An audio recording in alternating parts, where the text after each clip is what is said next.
everyone. I'm going to call the Board of Supervisors to order. Miss Warren, may I have a roll call, please? Supervisor Giomi. Here. Supervisor White. Here. Supervisor Jones. Supervisor Schutte. Here. Mayor Bagwell. Here. A quorum's present. Thank you. We're now on to agenda item number 3, which is our invocation. And Nick Emery, I saw Nick earlier. If you would please lead us in a prayer. Thank you. Good morning, everybody. Let's pray. Lord, thank you for this day. Thank you for this time that the leadership of our community has to be able to reflect on the things that matter to so many different people. Scripture tells us to not only just look at what's best for us, but also what is best for others. And that is ultimately their job to represent different pockets, different groups, different gatherings of people, their interests and their desires and their needs. So I pray for wisdom for them. I ask, God, that you'd be grace-filled in their life and allow them to be merciful to one another as well as we discuss different things that aren't always easy and plan for things that need to happen. We also ask for the safety of our community. Lord, we pray that you would continue to keep everyone in this area safe and that we would look to you and look to the hope we can find in you. It's in your name we pray. Amen. Amen. Thank you so much. Miss Adams, would you lead us in the pledge? So I've got her now. I pledge allegiance To the flag of the United States of America and to the republic for which it stands, one nation, under God, indivisible, with liberty and justice for all. Thank you so much. Okay, we're now on agenda item number 5, which is our general public comment. Just to let you all know, item number 23 will not be heard today or discussed as none of the applicants were able to come today for interview. We're also experiencing some, Charter is experiencing some technical difficulties with channel 191. You can see it but not hear it. Just want to let you know that Charter is working on that issue. I have signed up first for general public comment. Scott Hohen.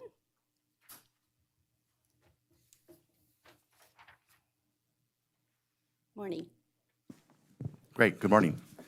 Thank you, Mayor. Thank you, Board. 2 things. About 1/3 of our Carson City voters have voted. So please go out and vote. I encourage the public, just voice your opinion. Don't let the weather bring you down.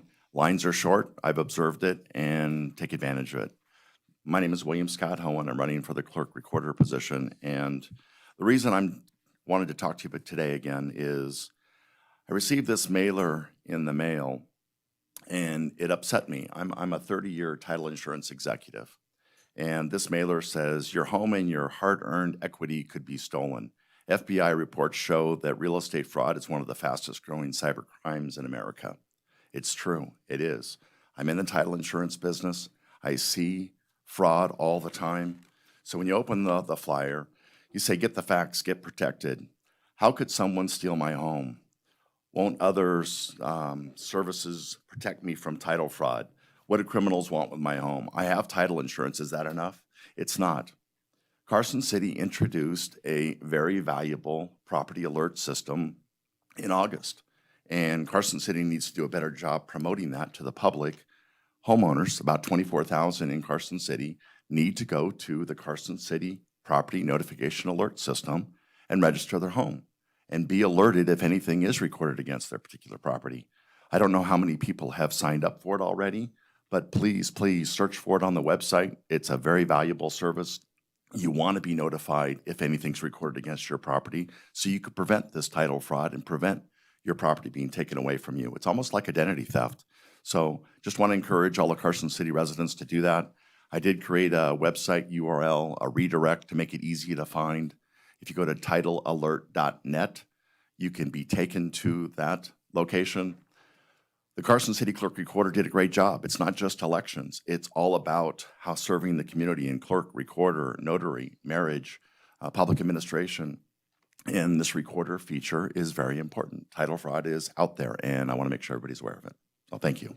Thank you so much. Just for the public, we did in Carson City on our website add that component to the front of our website just to highlight it. Aubrey's team did a super job putting that together. So hopefully everyone will take advantage. Thank you. I don't have anyone else signed up for general public comment, but I'll ask just one quick last time in case. Okay, then we're going to move on to agenda item number 6, which is for possible action, the approval of our October 6th, 2022 minutes. Does anyone have any corrections or changes? Not, I'll accept a motion for approval, please. Move to approve the Carson City Board of Supervisors meeting minutes of 6 October 2022 as presented. I have a motion and a second for approval. All those in favor, please say aye. Aye. Aye. Any opposed? Oops, let me see what's going on. There we go. Any noes? The motion passed unanimously. Thank you.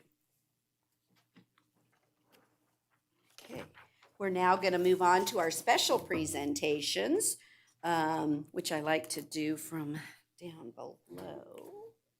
Please, you guys want to join me? You guys can just come on down with me today. Let's just do that. Which one's A? Green lights first. Okay. And actually, I need some help from the audience on this one. If I can have any of the veterans, those that support veterans, to come on over. Come on up. I promise we need your picture. You know, we have this rule here. Yep, come on up. It's all about you right now. Yeah, it's all about you. There, that's right. Do I have any more veterans? It's really about celebrating this, and I hope it really becomes something spectacular that we do just to recognize our veterans. So it's a proclamation supporting Operation Greenlight for veterans. This will be for November 7th through the 13th. And I believe all the businesses and the residents here can do it. I'm not asking a lot. Find a green light. Just let's find one. So whereas the residents of Carson City have great respect, admiration, and the utmost gratitude for all of the men and women who have selflessly served our community and country in the armed forces. And whereas the contributions and sacrifices of the men and women who served in the armed forces have been vital in maintaining the freedoms and way of life enjoyed by our residents. And whereas Carson City seeks to honor these individuals who have paid the high price for freedom by placing themselves in harm's way for the good of all. Whereas veterans, service members, and their families continue to serve our community in the American Legion, Veterans of Foreign Wars, Vietnam Veterans of America, good showing here. We also have Navy League of the United States, Fleet Reserve Association, Military Officers Association of America, and any other organization within our community to help former and active service members. Whereas approximately 5,500 veterans currently reside in Carson City. Pretty good, huh? Did you know that 10% of our residents were veterans? I think that's pretty good. Whereas studies indicate that 44 to 72% of service members experience high levels of stress during the transition from military to civilian life. Active military service members transitioning from military service are at high risk for suicide during their first year after military service. And whereas Carson City appreciates the sacrifices of our United States military personnel and believes specific recognition should be granted. So now, therefore, I, Lori Bagwell, Mayor of Carson City, Nevada, on behalf of the Board of Supervisors, do proclaim November 7, 2022 through November 13, 2022, a time to salute and honor the service and sacrifice of our men and women in uniform transitioning from active service. So all you need to do is put a green light somewhere on the exterior of your business or home, right? So let's shine a light green for our veterans. Can we do it? Can we do it? Yes, we can. I am so proud of each and every one of you. And so thank you for your service. Thank you. Thank you. I still thank you. I know, but it's important. You made them. It's the right answer. It's the right answer. And we went ahead and had proclamations made, and I'll give them to the sheriff. Because we knew you were coming, and it's important that your community thanks you. And I don't know if there's any other member of the board that wants to say something to our veterans. You're more than welcome to. Yeah. Oh, there's another veteran right here. Let's not forget Stan's service. Thank you. I'm honored to be regarded as a veteran. I'm a 32-year guy, so I think I'm the senior one here.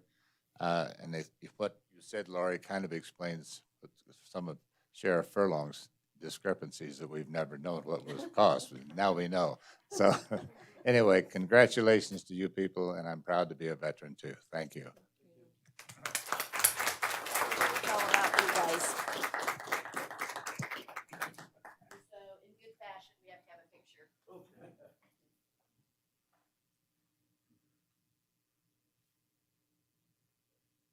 And you guys, if you get a chance to go by former Mayor Maseko's house, he had told me he couldn't do the green. He goes, now what am I going to do? Take a ride by his house and see what he came up with. It's pretty special. He figured out green. He goes, I did it after all. So again, thank you all so very much, and just have a warm, pleasant day. Thank you. Thank you, Lori. Okay. We're going to do another proclamation today.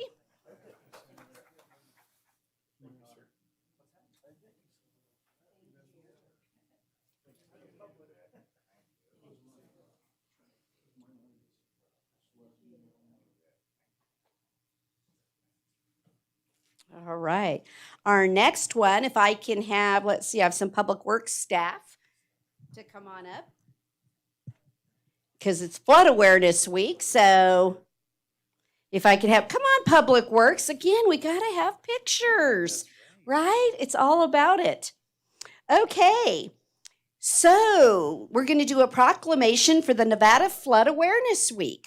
Whereas Carson City recognizes the significant threat flooding poses to residents, the city, and our local economy. And whereas Carson City has endured repeated flood events from our watershed in the Carson River Basin, including the historic floods of 1986, 1997, 2005, and 2017. Whereas Carson City is at particular risk of flooding, mostly from rain causing rapid melting of snow.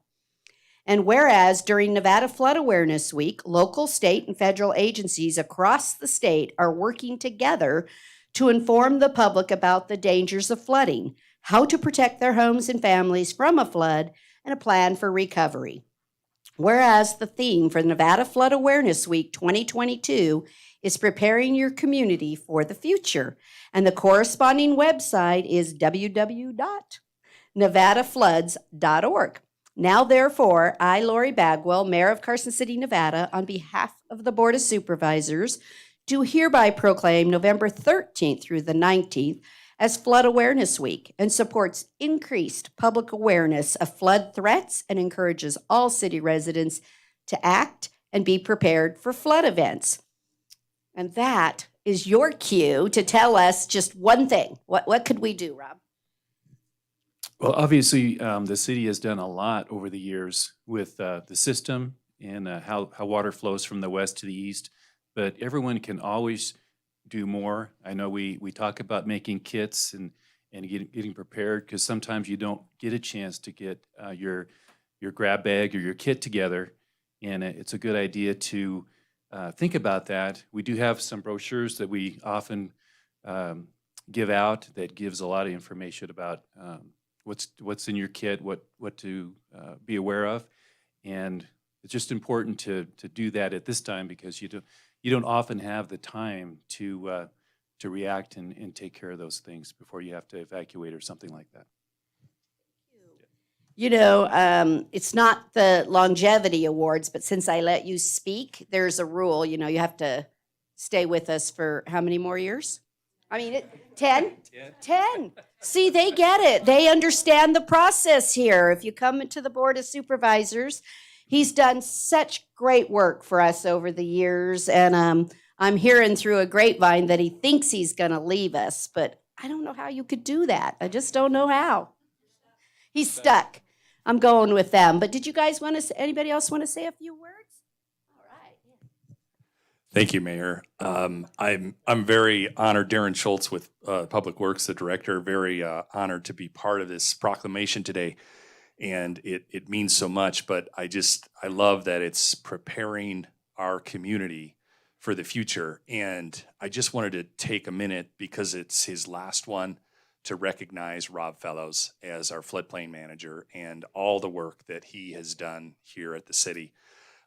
Like the mayor mentioned, he has turned in his paperwork to retire early next year. So this will be his last actual formal proclamation here before us. Rob has spent nearly his entire 30-plus years living in, recreating, and protecting Carson watershed. In 2001, Rob joined Carson City Public Works, and he's been helping us out ever since. As Chief Stormwater Engineer, CRS Floodplain, and DEPS Manager, Rob oversees the management of the 18 watersheds affecting the community and has been a consistent supporter of efforts to manage the Carson River Watershed Floodplain Management Plan. So it's amazing just in my time here. He's been here obviously longer. The many, many great things that Rob has helped the city do to prepare us for the future.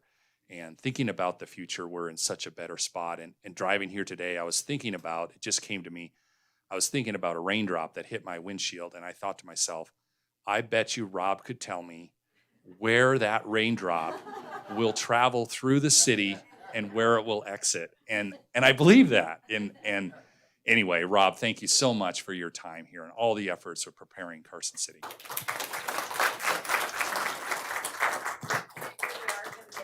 Thank you. Did we talk you into staying yet? No, we got to work on them.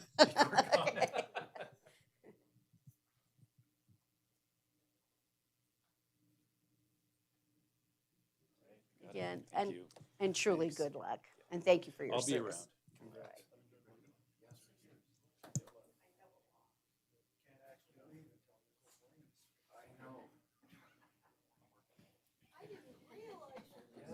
I'll be around. Sorry. Okay. All right. Yeah. Huh? It goes, did it go by fast, Rob? That's all I want, right? It's hard to imagine where 30 years went, huh? Okay. We're now on to our consent agenda. I didn't see any public comment or request for anything of the consent agenda discussion, but I'll ask just one last time in case somebody came in late. Okay.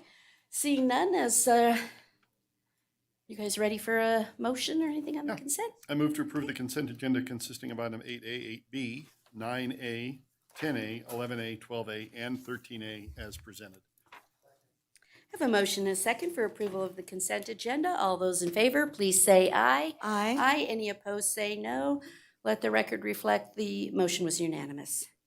Okay, we are now on, we're going to move to item 16. We're going to recess. Oh, where's the, let's see, aren't you on the liquor board? I'm going to give myself just, see that? Too busy being a veteran and drinking coffee. Okay, we're going to recess as the Board of Supervisors. And we're going to let, there he goes. And we're going to call to order the Liquor and Entertainment Board. May I have a roll call, please? Chairperson Bagwell, Here. Member Furlong. Here. Member Giomi, Here. Member Jones. Here. Member Schutte, Here. Member White. Here. A quorum's present. Thank you so much. Do I have any public comment for the Liquor and Entertainment Board? Okay, thank you. Then we'll move on to item on the agenda 18, which is approval of our April 7th, 2022 minutes.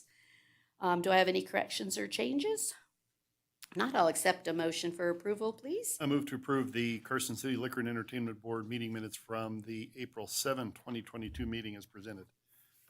I have a motion and a second for approval. All of those in favor, please say aye. Aye. Any opposed, say no. Let the record reflect the vote was unanimous.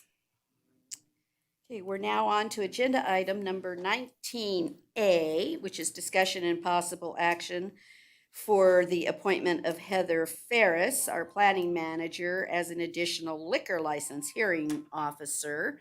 Does any member or anybody have any questions about this? It's our administrative activity for the city. Anybody? Anywhere? Thank you guys again for your service. No public comment either? Anyone on this item? Okay, I'll accept a motion. I move to appoint Heather Ferris as a hearings officer. I have a motion and lots of seconds to appoint Heather Ferris as a liquor license hearing officer. All those in favor, please say aye. Aye. Aye. Any opposed, say no. Motion passed unanimously. Thank you, Heather. We just doubled your workload. No. With no additional pay. Okay. Yeah. Okay, then we're on final public comment for the Liquor and Entertainment Board. Do I have any public comment? Seeing none, then keep drinking your coffee, Kenny. We're gonna adjourn the Liquor and Entertainment Board. You worked hard today. Okay, and we're gonna reconvene as the Board of Supervisors and let the record reflect the full board is still in attendance for the board meeting. As mentioned earlier, item 23A will not be discussed today. We'll have to bring appointments back at a later date. We're now on to agenda item 24A, which is for discussion only. It's our public hearing for the proposed issuance of the Carson City, Nevada General Obligation Infrastructure Sales Tax Bonds in the aggregate principal amount not to exceed $550,000 for acquiring, establishing, constructing, expanding, improving, and equipping certain infrastructure projects. Mrs. Russell Benaboo, come on up. I can't help it. She went and got married on us, so we're going to work really hard to do her new name. Okay. Thank you very much. Russell Benaboo. We can do it. We can do it. Just- Thank you very much. This is really procedural. It's just a hearing for the public to come talk to us about the bonds if they want to. We talked about the bonds a lot. It's for the William Street project. If you have any questions, I'm happy to answer. If there's any members of the public, I'm happy to answer those questions as well. I think the biggest question is, are we going to be able to afford the bond with interest rates? We going I to get hope this in under so. the wire? I hope so.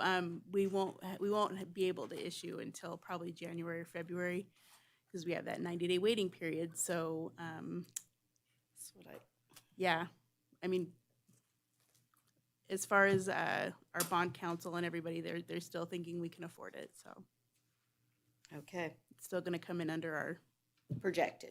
under the projected. Mhm. He did project 5%, and we're not quite there yet. So Hurry, yeah, start that Considering we were 90-day getting- clock. considering we were getting 2 to 3% at rates, that this is high. So, but Okay, do I have any public comment? Any questions on the bond? Okay, it was a discussion only, so thank you very much. The clock can start.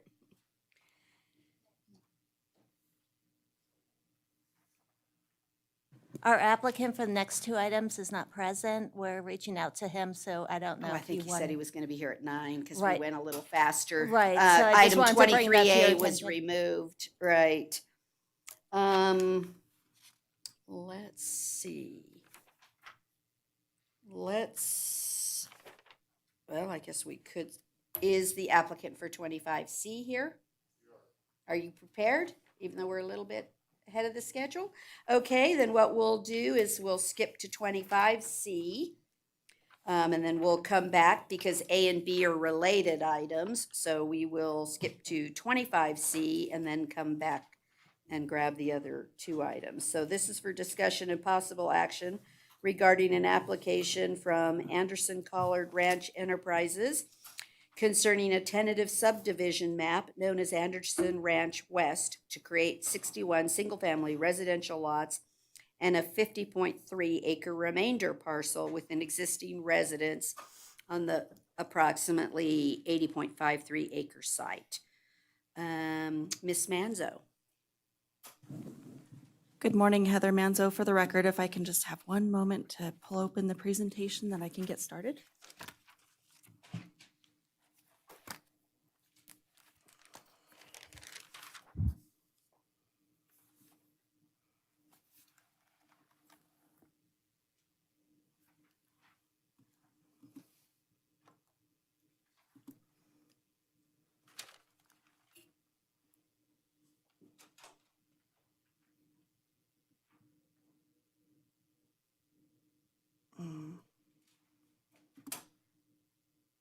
All right, excellent. Thank you for your patience. Okay, so before you today is a discussion and possible action regarding a tentative map for 61 dwelling units on an 80-acre parcel. As a part of this request, it's using common open space development standards contained in Carson City Municipal Code 17.10. And with that, about 30 acres of the site would be developed with the 61 units, and there would be a remainder parcel of approximately 50 acres. The property is zoned SF1A and SF12, and it's to the north of Kings Canyon Road and to the west of North Ormsby Boulevard. So the overall site is proposed to utilize the 17.10 standards. The Planning Commission was presented with a subdivision plan that showed 2 access points onto North Ormsby Boulevard, which are shown on the right-hand side of their development proposal there. And neither roadway aligned with the project that was presented to the Planning Commission the same evening, just directly to the east of this project. When considering the Planning Commission findings, they had noted their inability to make 3 findings specifically. Those were finding 6, conformity with the zoning ordinance in particular. Finding number 8, the effect of the proposed subdivision on existing public streets and the need for new streets. And finding 11, availability of fire protection. So when we're discussing finding number 6, which pertained to the conformity with the zoning ordinance, they had noted that the purpose of 17.10, which essentially the purpose statement says that a unique design is being provided to kind of preserve in place either a unique element or a unique feature of the site.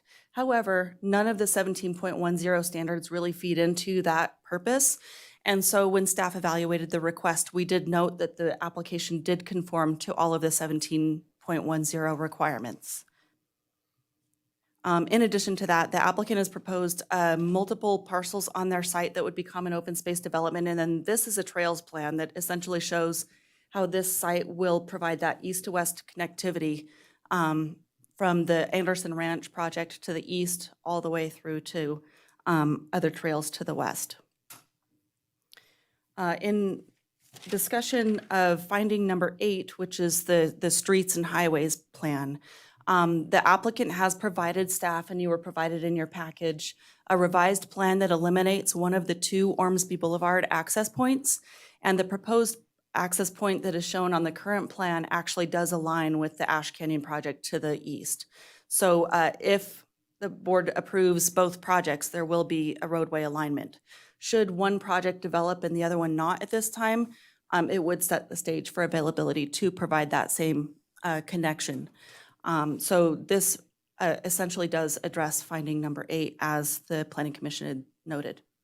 And then in terms of finding 11, the applicant had not presented and we did not have availability at the Planning Commission meeting to specifically speak to this. One of the planning commissioners had noted that the remainder parcel, that 50-acre remainder piece that currently houses the ranch property, it didn't appear from the plans that had been presented that there would be secondary access or emergency access onto Ormsby from that 50-acre remainder parcel. And so what I requested the applicant to provide is kind of a blow-up of Ormsby to demonstrate that there is sufficient frontage on the remainder parcel to Ormsby to provide a connection.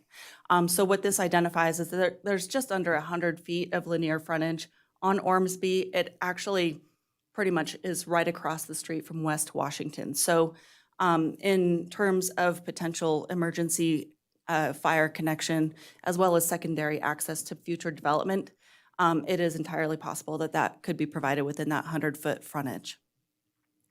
So with that, the applicant has provided the supplemental materials and a revised plan that appear to have addressed findings 8 and 11.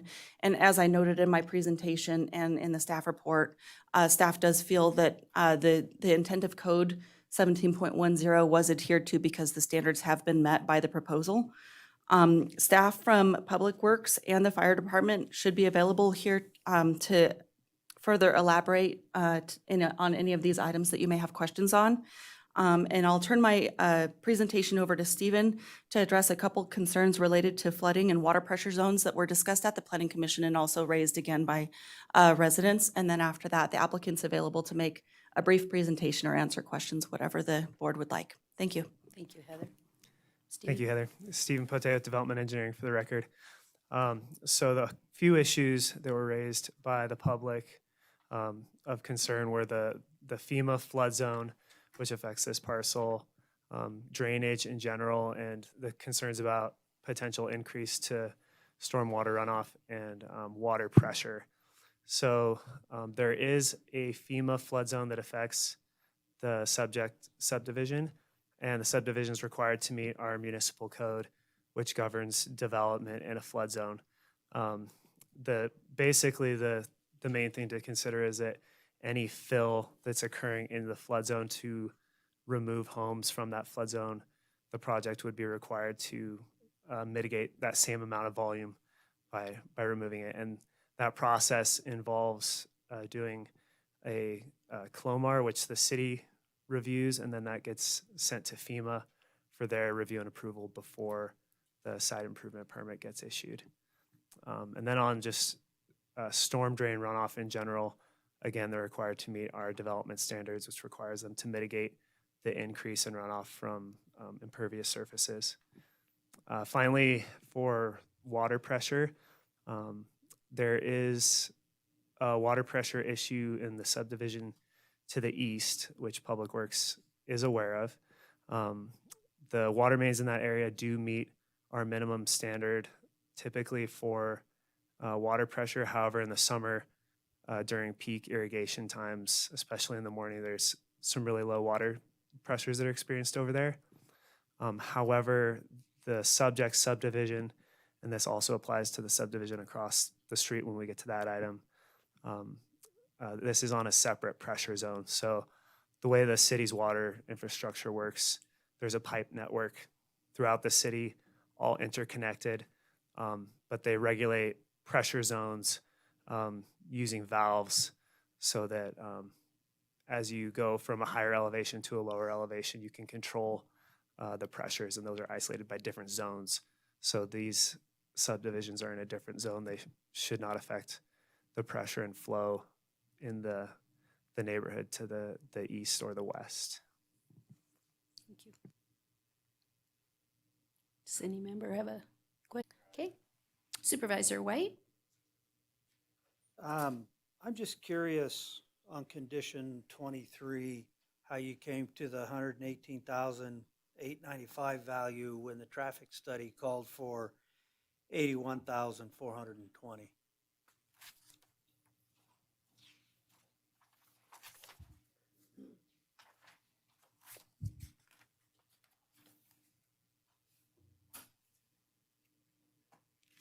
Yes, just a moment, and Stephen can respond to that. Thank you.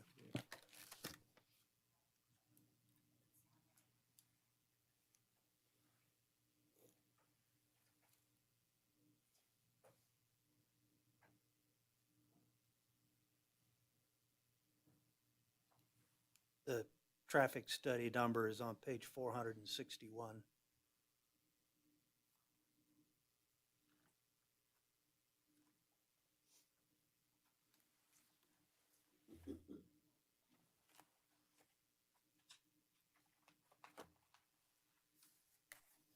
second line from the bottom.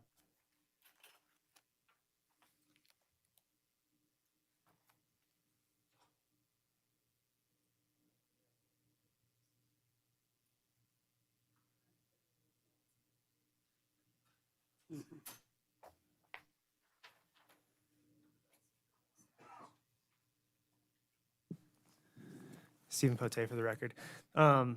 So my recollection is that, so this is the original traffic impact study. One of the issues that staff had with this study is we disagreed with the trip distribution. So that's looking at what percentage of trips are going north versus south. And so that'll directly impact the percent share. Okay. Regarding this 19.79 acres along Kings Canyon Road, beyond the curb and gutter, sidewalk, and multi-use path, is anything foreseen to be constructed on that 20 acres there?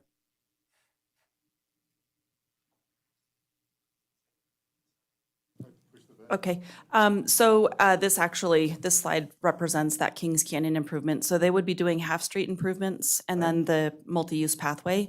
That is the extent of development that's proposed on that south side. And that was really at staff's request. Since we're looking at the whole 80-acre parcel for this project, half-street improvements would be required on all frontages. And that 20 acres is included in the open common space? So Open space? there's a 50-acre remainder parcel.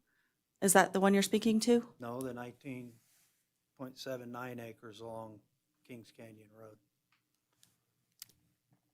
Do you know what page you're referring to so I can take a look? I'm not sure of a 19-acre parcel. Page that you have on the screen there is my question is that 19.79 acres included in the common open space acreage for the development?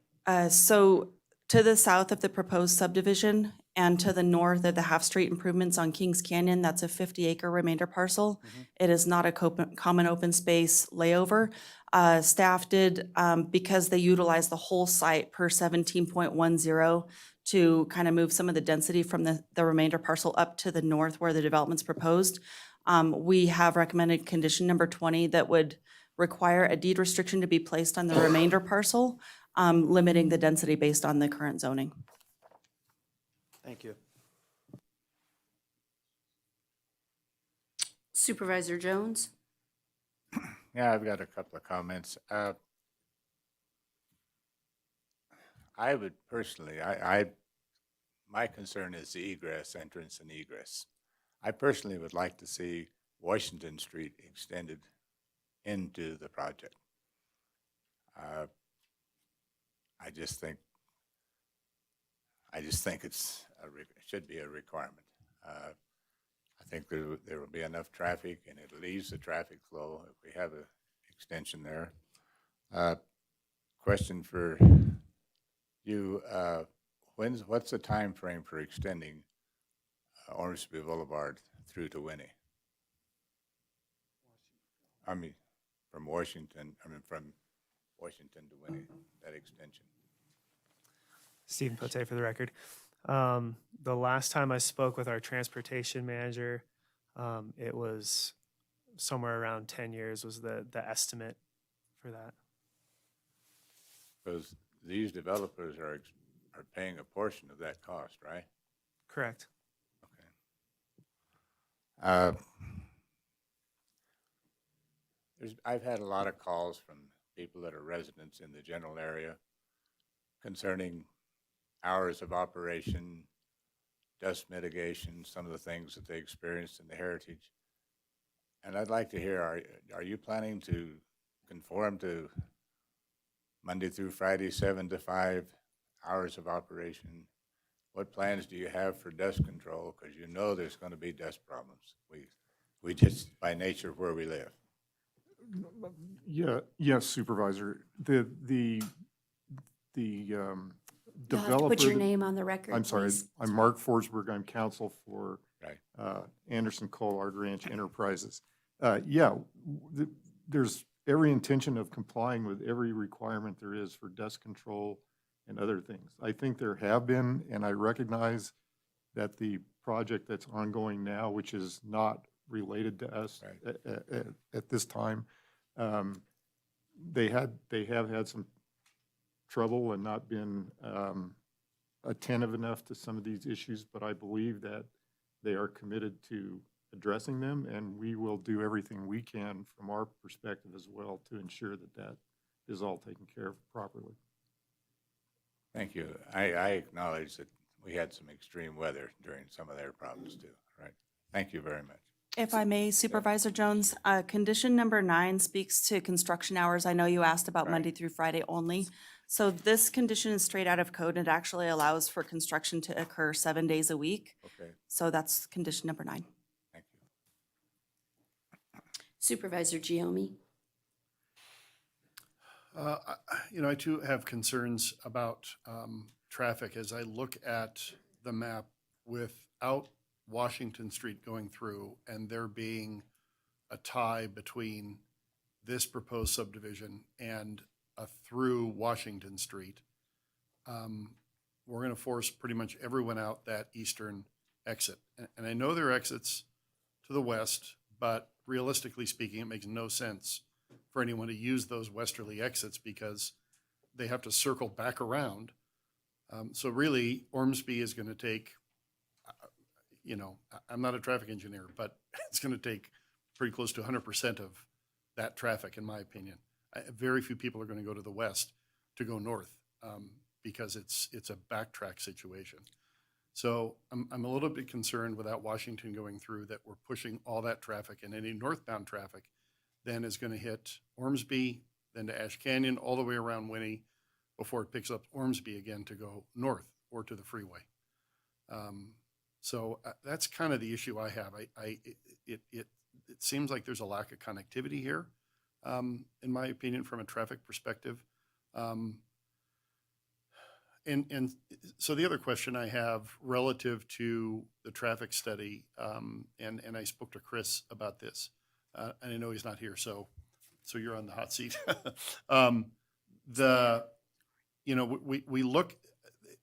We ran into a similar situation like this just before I was on the board at the South End Carson by the Save Mart, where there were a number of successive developments that were looked at independently, not globally. And so we now have a traffic engineer, and I'm wondering what our traffic engineer is saying in terms of traffic. Are we still maintaining level A or B services through there? Because each of these are looking at their subdivision independently, not collectively. And so now we're reaching a point where there's a collective issue here, and without the city having a solid plan to push Ormsby through sooner rather than later, I'm starting a little bit concerned about traffic in general. So do you have any comments relative to that? Mr. Martinovich is here.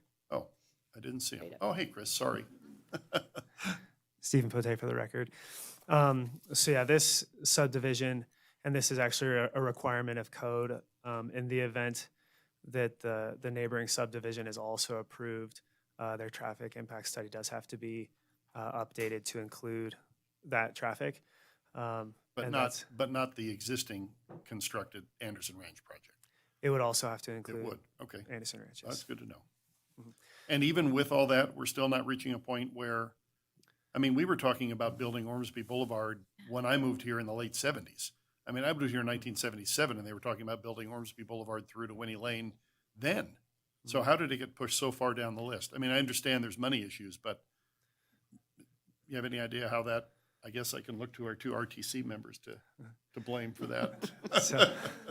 So Chris may be able to speak to some of the policy aspects of that, but as far as the level of service, they are looking at the local intersections with these traffic impact studies and making sure they meet that minimum level of service. And then you touched on traffic circulation. So yes, currently they're showing the one connection to North Ormsby and not connecting directly to West Washington, although West Washington is close. I mentioned trip distribution.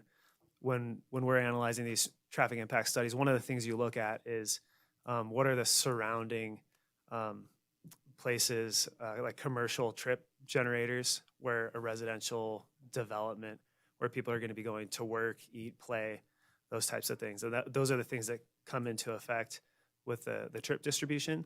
And so in this case, most of those trip generators are to the east, the north, the south. There's far less to the west, which is mostly residential. So Right. it makes sense to connect to Manhattan and West Washington for circulation and good transportation planning. However, it's not going to be a big distribution of traffic in Right, general. which is kind of my point. And I guess also yeah. So I guess my other comment is relative to 1710 and a 1710 development. So to me, the implication of 1710 is that it is for common open space development. To me, that implies the space is going to be developed, not earmarked for development, but developed.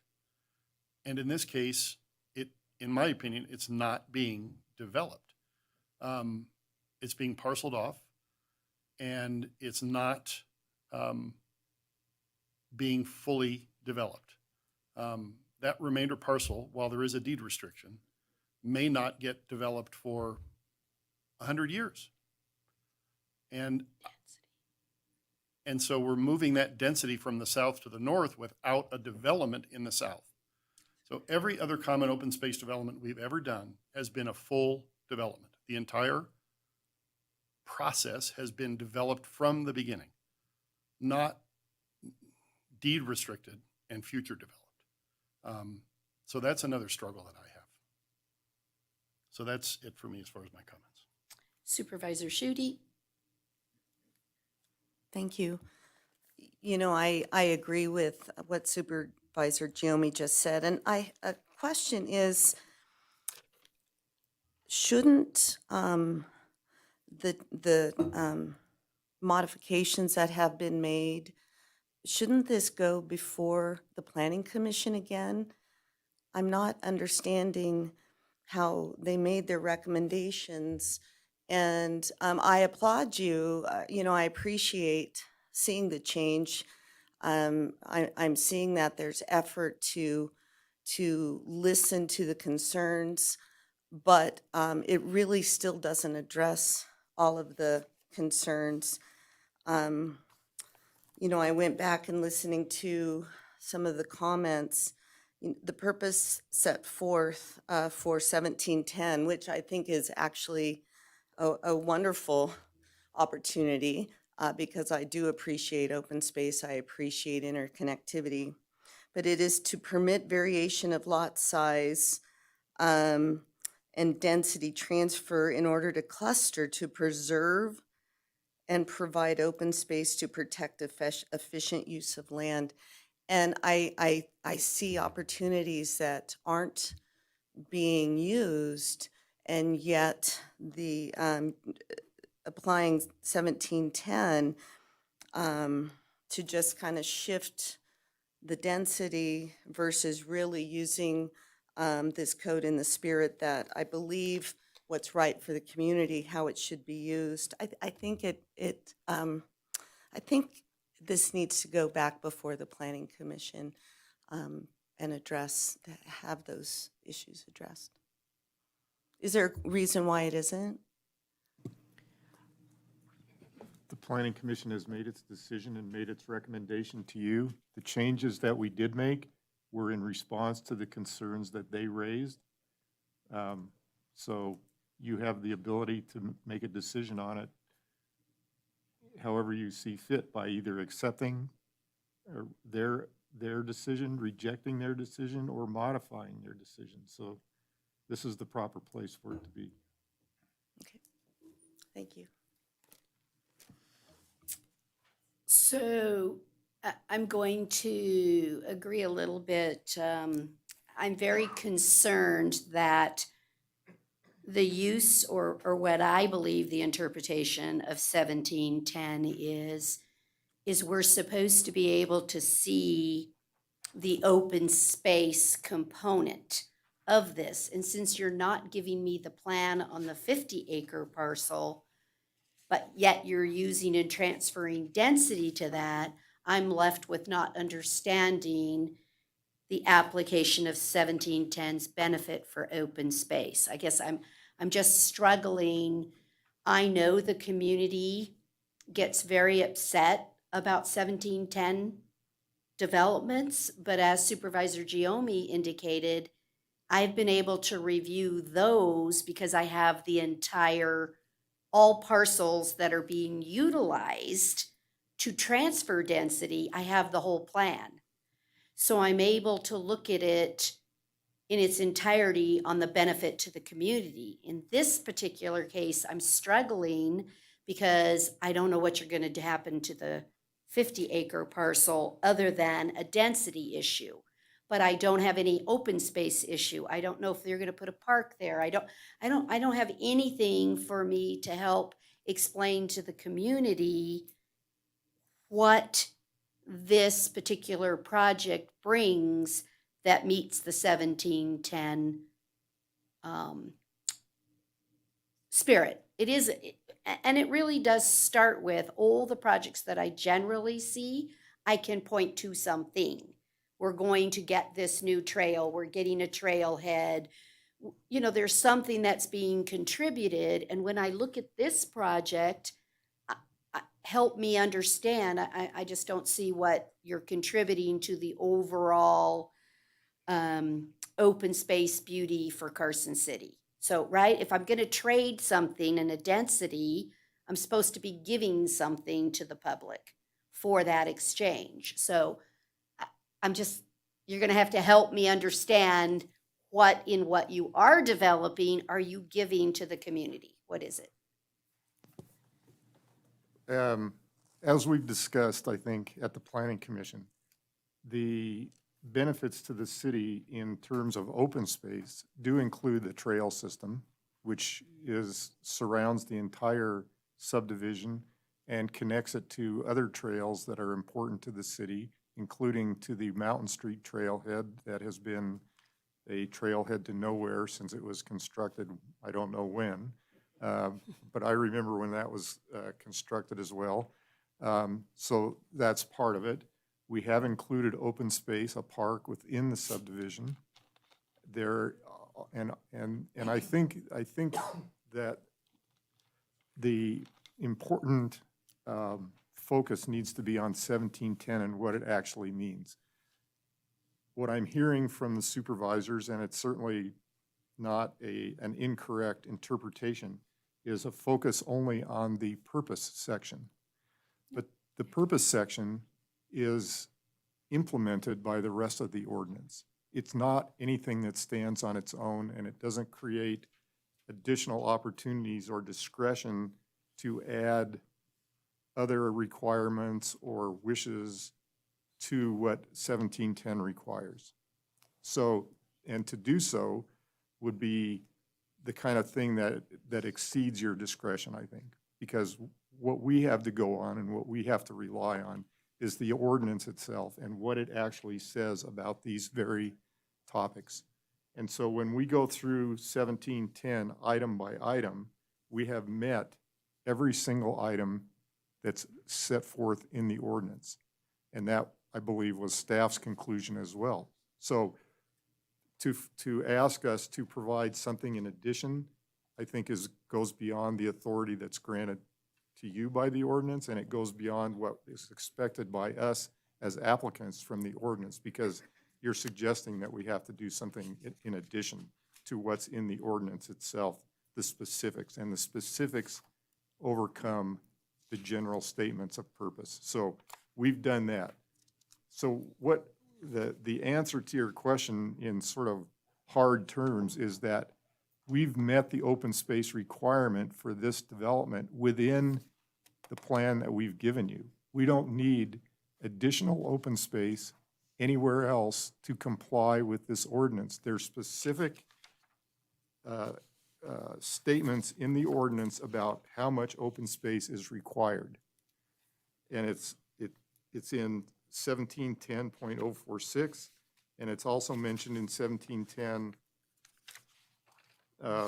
further down in 046, not only in the first paragraph, but in subsection 2B, at least 100 square feet of common open space per residential unit shall be designed for recreation, and so forth. And so we've met those standards and exceeded them exponentially, actually. So for us to then come in and in this setting be, I'm not saying questioned or criticized, but to be asked to meet a different standard is not what the ordinance calls out. I'd also point out that the ordinance allows the open space to be either public or private open space. So again, now as to the 50 acres, it's the intent and has been for as long as I've been representing Dennis Collard and Kim Anderson Collard to preserve the heritage portion of the ranch in perpetuity. We've considered many, several, I would say, opportunities to place it in a conservation easement that have not borne fruit, not because we rejected them, but because the people that were interested in doing that, who do this for all sorts of reasons that we never think about that have to do with tax credits and all kinds of other stuff, didn't follow through. And I feel like it's incumbent on me to remind the board that years ago, when our now representative, Mark Amadei, represented this family, we approached the city. They approached the city. I wasn't part of it. I was just a baby then. And the city was disinterested. They were interested in preserving the whole thing and believed that with the open space tax that the city had at its disposal, it could do that, but there was no interest. So, 15, 20 years later, here we are. As you know, and I want to make a tribute to Kim, who passed away a week and a half ago. She grew up on the ranch. She had a connection to it. She loved the land. She rode horses there growing up and hiked into the Sierra.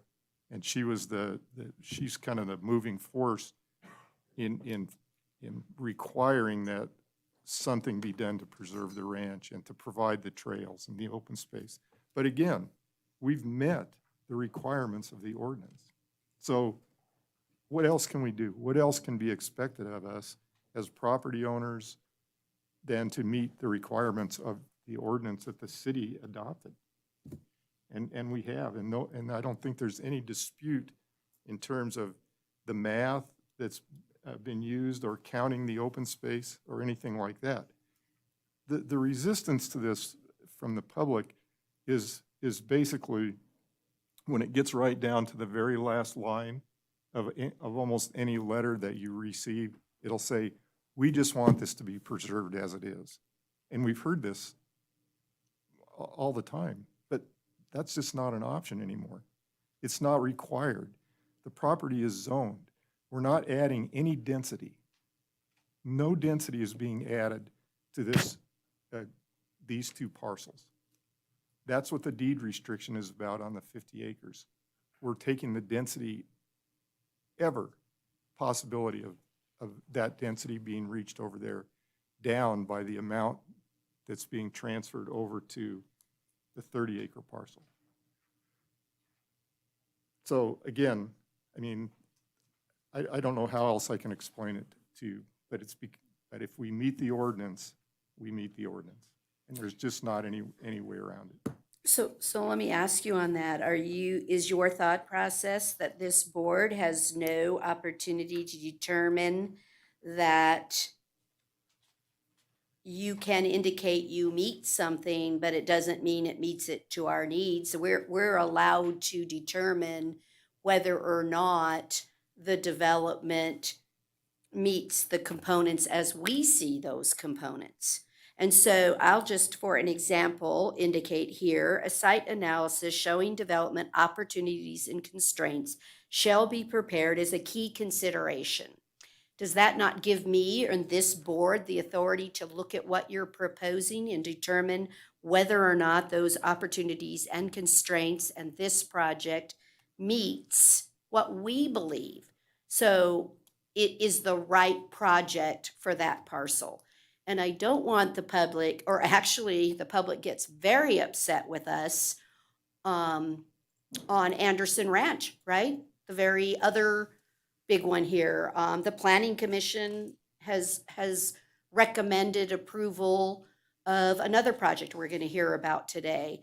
So I think this board has seriously taken on its role and requirements to meet code and to go through land use and to develop things that, even though the public, you're absolutely right. And I don't even blame the public for wanting that, right? If you've lived next door to this beautiful ranch all those years, I don't blame a single one of them. I think this board takes its role very seriously. We have approved developments, and I think all we're honestly trying to tell you here is I don't know that I can say that this project meets what I think are all the opportunities and constraints for the common open space, appropriate access points, and analysis of those points based upon existing and proposed streets and highways and site opportunities and constraints. So I am here to tell you, I am a person that reads every single component of every single rule. And God bless our staff. They do a great job, but it doesn't mean we're going to come to the same conclusion. I know the public thinks we rubber stamp the staff. That's not true either. This board works extremely hard to read every single document, every single piece of paper. I'm down to waiting for a calculation on a fire issue, right? I think that you heard Supervisor White earlier actually try to defend you on an opposite, right? Why are we charging you 118 when the traffic study says 84? So I think that this board is here for everyone, right? And it's to find that sweet spot. Where is the work? And so when I listened to the Planning Commission. We don't attend because it's not to put influence. It's the job of the Planning Commission to do their role. But we listened to it all. The Planning Commission tried to work with you as a team to say, what can you do to meet some of their concerns? And you didn't do it at the Planning Commission. You waited to do it here and to bring some issues. And so one of my questions is, you're correct. Pursuant to the rule, we can concur with the Planning Commission and deny your application. We can modify it, or we can reverse it and move it forward. But we have another opportunity, and it's really up to you. We can ask you to extend the date deadlines and send back your proposal and give you a little bit more time to think if there's anything else that you can do to work with the public and the alignment of some of those streets, that the Planning Commission and the public would have time to look at your new proposal and to say, does that meet the intent that everybody believes? But that's up to you. But I appreciate your role, and I appreciate the hard work that you do to read thousands of pages of stuff every month. That it's an enormous task. It is. And I respect, and I've been on not in your role, but on the other side of this table as well. So I get that, I do. The irony for me is to sit here and have addressed what I think are the issues that concerned the Planning Commission. And that's not satisfactory to this board, which is okay. I get that. We moved our intersection because the way it was and the way the development across the street was working was objectionable. So we fixed it. We've shown that we do have access to Ormsby from the big parcel. So we have resolved the issue of that was raised by a planning commissioner that people would have no way out of the 50-acre parcel if Kings Canyon were inaccessible for some reason.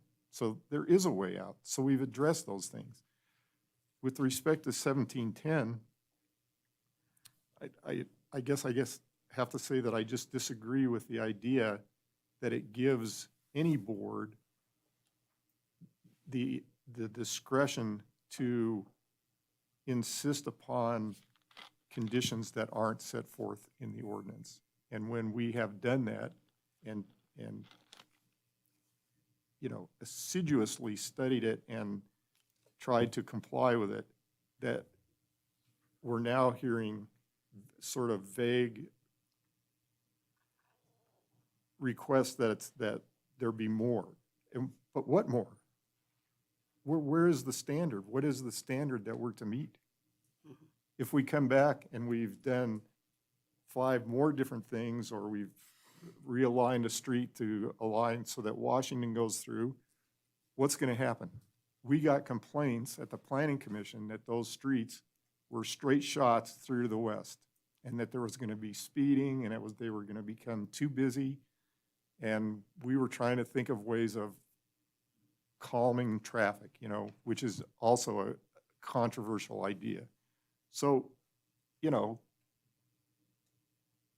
our opinion is different than your opinion, is different than their opinion, is different from everybody's opinion, but we can't make those decisions based on that. We have to go to codes and traffic studies and stuff like that to get objective information to base our decisions on. And we think we've provided you that objective information, that we meet the code.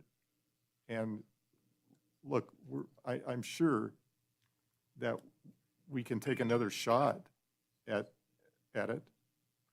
We don't know what the 50-acre parcel is going to have. It's got significant single-family 12,000 square foot zoning on it. It's so you know, we're giving up 31 potential units there to put it in one place. That means it's going to be much less dense over there, but we don't know what it's going to be. It's going to be a PUD. You're going to see it. You're going to impose the conditions you want on the PUD that the code allows you to impose, and there'll be more open space then. And it'll all be part of the same project. But we've already met the open space requirements. Thank you. I'll think about it. Supervisor Jones? I want to discuss some more of the traffic. What would it take to, say, change the egress from the project in the center, bring it down to Washington and connect Washington into that project? Eliminate the one in the center. You're giving up a lot either way. Well, I'm not sure. I'm not willing to concede that it couldn't be redesigned to do that without losing lots. I mean, there's already a road. There's a street that's taking up land that's already there. So if that street is moved to a different location and we call it Washington, great. Then again, my concern is that we do that and we're going to have people that say, we don't want that. The public is going to say, we don't want that. It's going to cause more traffic. Now Washington Street is going to become a through street that goes through our quiet subdivision. We lived there. We bought it because Washington Street wasn't that way. It was just a regular residential street. And now what are you doing to our neighborhood? Running a street that goes all the way to Carson Street into our neighborhood. So, I don't know, you know? I understand that. So I understand. We've given you a plan that has connectivity. We reduced it from 2 entry points to 1 because of concerns from the Planning Commission, and I think the public that caused problems on Ormsby because of none of them lined up with each other. Right. Ours got denied. The one across the street got approved. Now we're beholden to them and their design to try to make our design fit with theirs. So we try to do it, and now the complaint has switched to the opposite. Why don't you have 2 access points, and why is it? Mark, I understand. I Yeah, understand. okay. I do. I'm throwing out another option. That's what I'm doing. Right, and I'm perfectly happy for our team to discuss that and see whether we can make Washington go through, but it's you know, the problem for me is it runs contrary to the message we got in round 1. Thank you. I don't know that it's, I don't believe that's so. I believe that the planning commission did not like the plan, so I'm just gonna lay it out. Here's what bothers me. I don't think that we've had sufficient time to really review and get updated documents or anything. And I get that you don't want to spend the money to redraw, redo to show where the new exit points are going to be, because it's, and I understand that, but why aren't you willing to just go back to planning and say, have we met your concerns with the planning commission? So I'll just tell you for myself, it is really rare that I don't support the planning commission, because I think they are the ones that are taking all of the details, including the public comment, putting that together. And I got to tell you, the planning commission takes it abuse greatly also from just what you're saying. These are tough issues for everyone, but I think we have a good planning commission that if you were to redraw this, take it back, you'll get to a yes. I don't know exactly what your yes will be. Like you said, I'm don't know whether they're going to say, look, we really want Washington Street. I don't know if that's what the yes is from the planning commission, but I do know that they work extremely hard to get to the yes. I know that. And I think that you've been here a long time and that you know that too. They're not trying to stop people from developing their properties. That's not their role. But they do serve a role for the community in coming up with the compromises and the way in which everyone can feel comfortable that it's a good project. So that's what I'm after, is I want a good project. And I understand that, and I respect it, and I agree with you in so many ways. But we've already been through it once. We've done the things that they raised as issues and explained why we have resolved those. And now we're going to go back with a different I don't know plan. that it's resolved. What I know is you believe it resolves their issue, but I don't know that it resolves their issue, because they're not telling me that because they haven't seen it.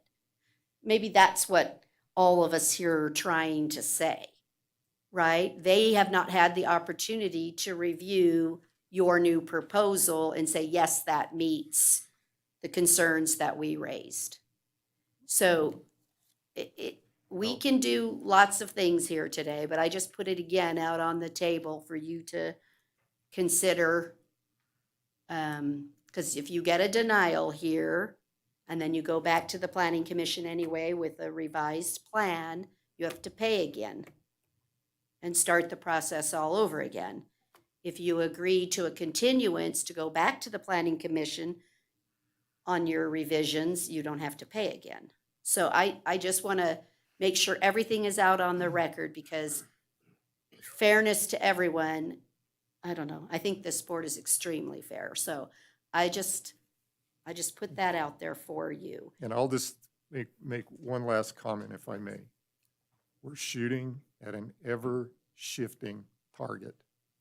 Your expression of what you think this ordinance means that we can go back to the planning commission and we can come to this board and you can tell us again, we don't agree with your interpretation of 1710, and we don't agree with what our staff told us and what their staff told me and our team, that we had met the requirements of 1710. So what is our target? What is it that we have to do to satisfy you? We have no idea. We don't know. As you've just said, we don't know what'll satisfy the planning commission. All we can do is come to you and say, the things they brought up, we fixed them. But we don't, well, okay. That's what they said, though. They said there wasn't access to the 50-acre parcel. There is access to the 50-acre parcel. But it hasn't been vetted by our standard process of taking it back to engineering, back to the fire department, back to the health department. So we have a standard review process, and you very well may be correct in what you're bringing forward, but it hasn't gone back through what happens when you go to planning. It goes through plan checks from all these different groups. I don't have anything in any records that tells me the fire department now clears it, planning now clears it, traffic now. I don't The have fire those department documents. cleared it before the planning commission meeting. That road? This was not an issue that there was no access. Never came up. It went to the fire department. We've done all the project reviews. They've all participated. They've all made comments. Okay. Supervisor White? Yes, I'm confused on the zoning. I've heard different figures mentioned today. When I go to the assessor's website, it tells me that this property, both of these properties are zoned single-family 1 acre. When I look at the detailed report, it says that historically, taxes have been paid on single-family 1 acre. We just had a case in front of us not very long ago where we relied very heavily on what the historical tax payments were to determine the use of that property. So, in my mind, these are both zoned single-family 1 acre. So can you ferret that out for me? Is the assessor's map wrong? Is the assessor's tax records wrong? Where are we at with this? Sure. Thank you, Heather Manzo, for the record. So in terms of the assessor's map, or it's actually not the assessor's map, this is the map that's available online. The zoning map is correct. This slide was taken from our maps. It does show that the southern parcel is split zoned. However, I do agree the assessor's data, the line text that was typed into the data for the southern parcel does not show the split zoning. It only shows one of the zones. However, our maps are correct. I did research on the ordinances that adopted the zoning for this, I think 30 years ago, and it is correctly zoned SF1A and then SF12 on that lower 19.79 acres. So that 17.9 acres, single-family 12, is being used as a component of the common open space for the northern properties. The entire 80 acres is being utilized for this request, yes. Specifically, that 17.9 acres is being used, correct? Not specifically. So there's 2 parcels that are part of the overall site. And the breakdown based on zoning, the density is in the bottom right-hand side of this. The entire site of 80 acres has the potential development density of 132 units. So it's not specifically coming from the SF12, it's specifically coming from the overall 80-acre site. My question is, it is included in the overall Part of the formula, calculation. correct? That's correct. Thank you. Okay. Supervisor Giomi?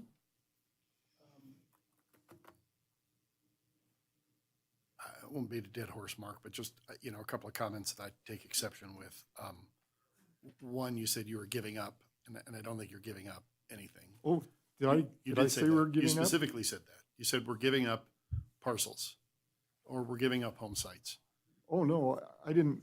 You did say that. I said that we're giving them up as density on the single-family 12. Okay. And moving them. I apologize. It Yeah, but didn't you're come out not that net way. reducing No, I the get that, number. but it didn't No. come out that way to me. We're and I think- maintaining the total number of units Yes. permitted on both parcels, as 1710 requires. And I think the other exception I take with your comment is that you said it sort of boils down to everyone wants to see it as an open field. And I can agree with that. But inherent in that that isn't their only concern. Their concern is that we're moving density. That's their concern.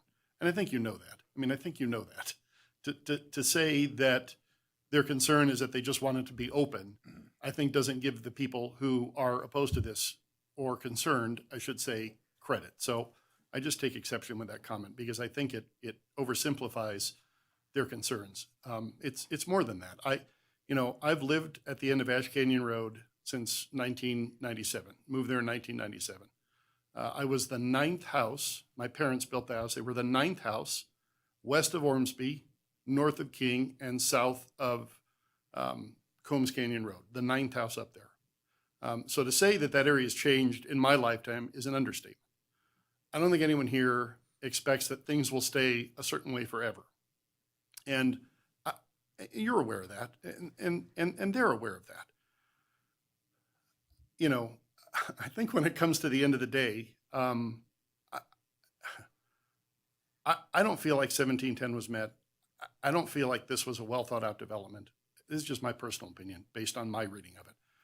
I don't think it's a well thought out development. I think they could do better. And if their intention was to not do anything with the south 50 acres, then come back with a plan that says their intent is not to do anything with the south 50 acres. And I think that changes the whole picture because then you're committing to that. Then maybe there is some reason for the density swap. Anyway, we can disagree on things, Mark, and I'm not trying to be disrespectful to you.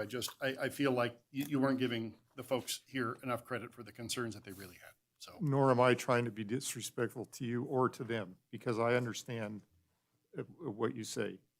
And all I can say to you in return, 1710 specifically permits the shifting of density. I understand. So it also is. Are we entitled to use that or not? It's also an ordinance dealing with common open space development. Development, not undevelopment, not lack of development, not development in 100 years. It talks about development and seeing the entire picture. So, thank you.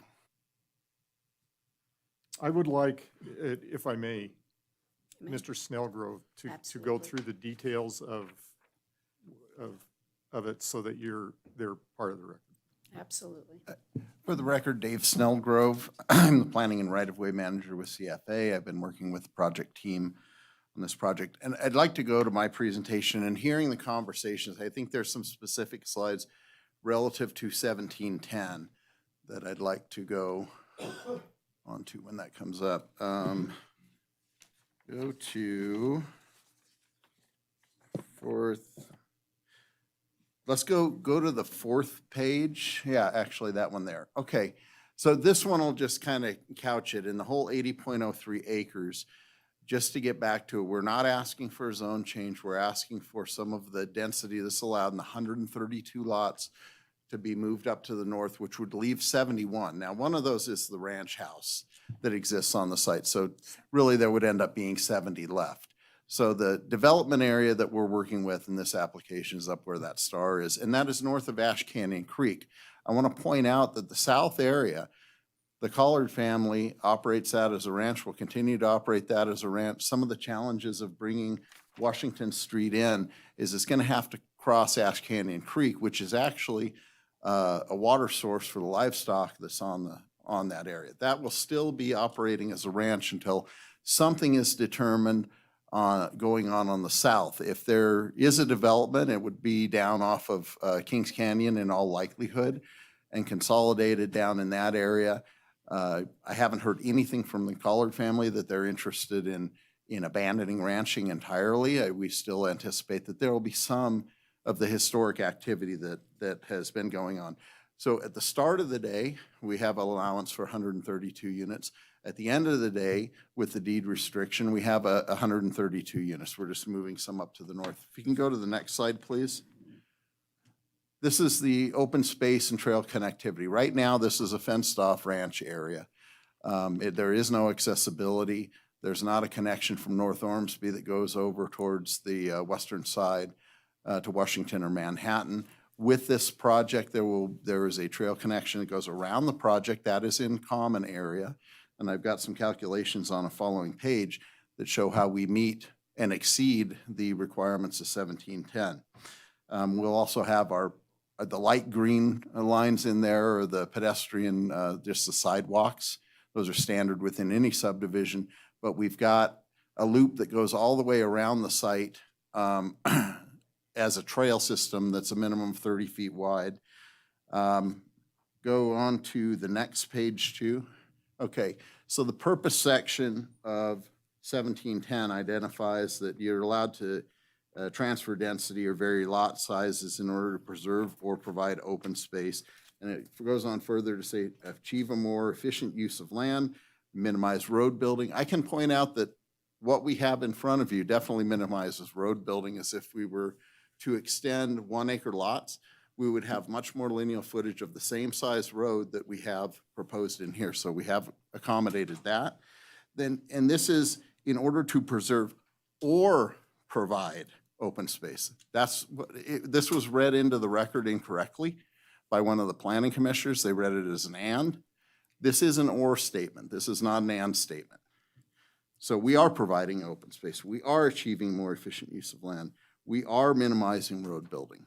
So I can say quite pointedly that yes, we are doing that. Now, there was a discussion about what does the city get for this? What's the trade-off? We understand that as with any PUD or anything like this, there's some trade-off that has to be given. So this graphic at the bottom shows where the Mountain Street Trail is over on the eastern side of the site. Lennar is currently under construction of a trail network much similar to what we have here in terms of going along the border of the property, provide a nice walking environment and a pedestrian environment that currently doesn't exist for the future residents nor the existing residents in the community. Then you also have to the east of our site, you've got an existing trail network that goes up to public land, which is the Quill Ranch.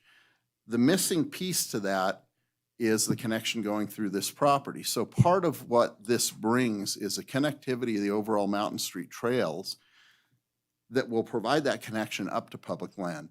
Without this being opened and developed, that connection doesn't come. So that's one really big component that we feel is included in this. Go on to the next slide, please. As far as, this is really, really small to read. I apologize for that. Okay. This is 1710-046.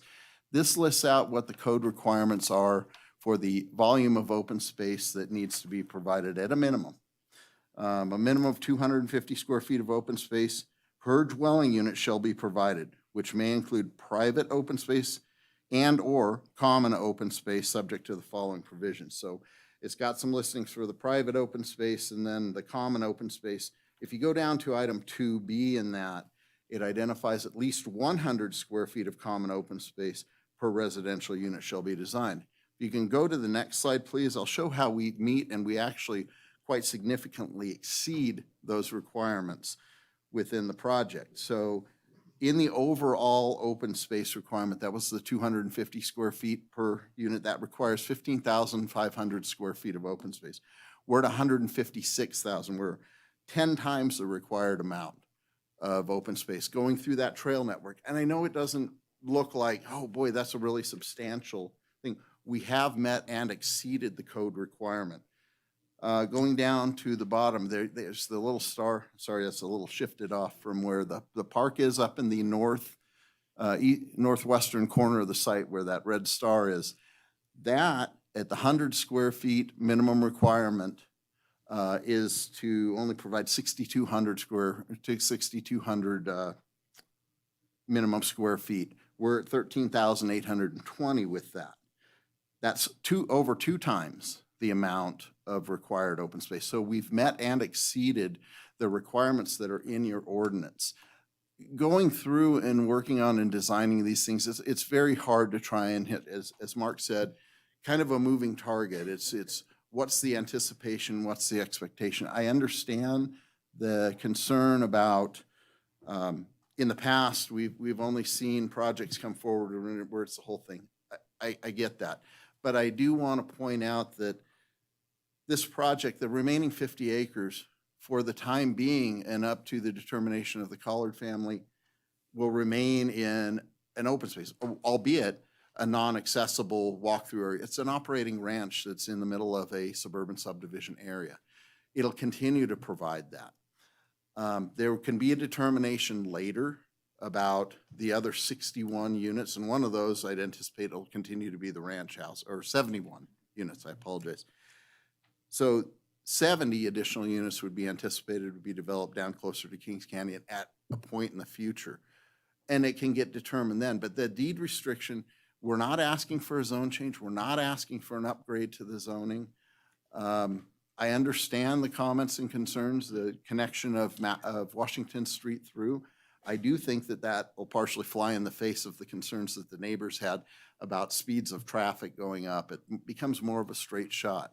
What we've defined and designed here, one, we were a victim of timing on some of this. The other project came in. They both came in at the same time. We didn't know where all theirs were. We didn't have an opportunity, nor did they have an opportunity to be able to say, hey, wait a minute, yeah, we need to redesign this and line this up a little better. We've tried to be appropriately responsive to the comments that were made by the Planning Commission and redesign this to work better to what their concerns were. I think that the more circuitous pattern will help with the neighbors' concerns, and we heard that loud and clear about speeds of traffic going out towards Washington and or Manhattan. We did have a couple alignments that were a little bit more straight shots. I'm not a traffic engineer either. I'm a land use planner, but doing this for 30 plus years, I think that this probably works out better in terms of appropriately calming traffic. If we do go back and do a Washington Street straight through alignment, I think that we'll hear some concerns about, well, now you're flowing traffic right through past the front of my house. So I hope that my explanation in terms of 1710, I really do think that we are conforming and we're exceeding what the requirements are as part of the code. I can understand and I do appreciate the idea and your thoughts that, hey, maybe you haven't gone far enough. I do get that. But we do have, when we do design, we have to try and work by the code, and we've actually gone above and beyond what the code requires. Thank you. I think what I'm going to do now is, if I may, I'm going to let the public comment come forward, and then, I was going to say, and then I'll have you back if there's something you want, sure. Just very briefly, when we discovered or when we were informed about the project across Ormsby, I think it's called Ash Canyon. I don't know exactly why that is, but we modified our traffic study. We had them, and we joined with them in updating our traffic study and shared in the cost of it to include all of their traffic in our traffic study as well. So we've accounted for them at least, and everything else I think that a traffic study should include. Second, when public comment is over, I'd like if you could do some kind of parliamentarian thing and give me some time to go call my client and Yes. come back and tell you. I will be happy to recess your item if needed. Thank you very much. Absolutely, absolutely. Okay, so I have signed up for public comment on this item. Paul Longshore? Okay. Good morning. You have to push the button, it will turn green, and then state your name for the record, and your time will start. Okay, Paul Longshore. I live at 2015 West Washington. First off, I'd like to thank you all for your service. I know it's kind of thankless at times. Me and my wife are 25 plus years retired service and public service, so we understand some of the things you have to go through.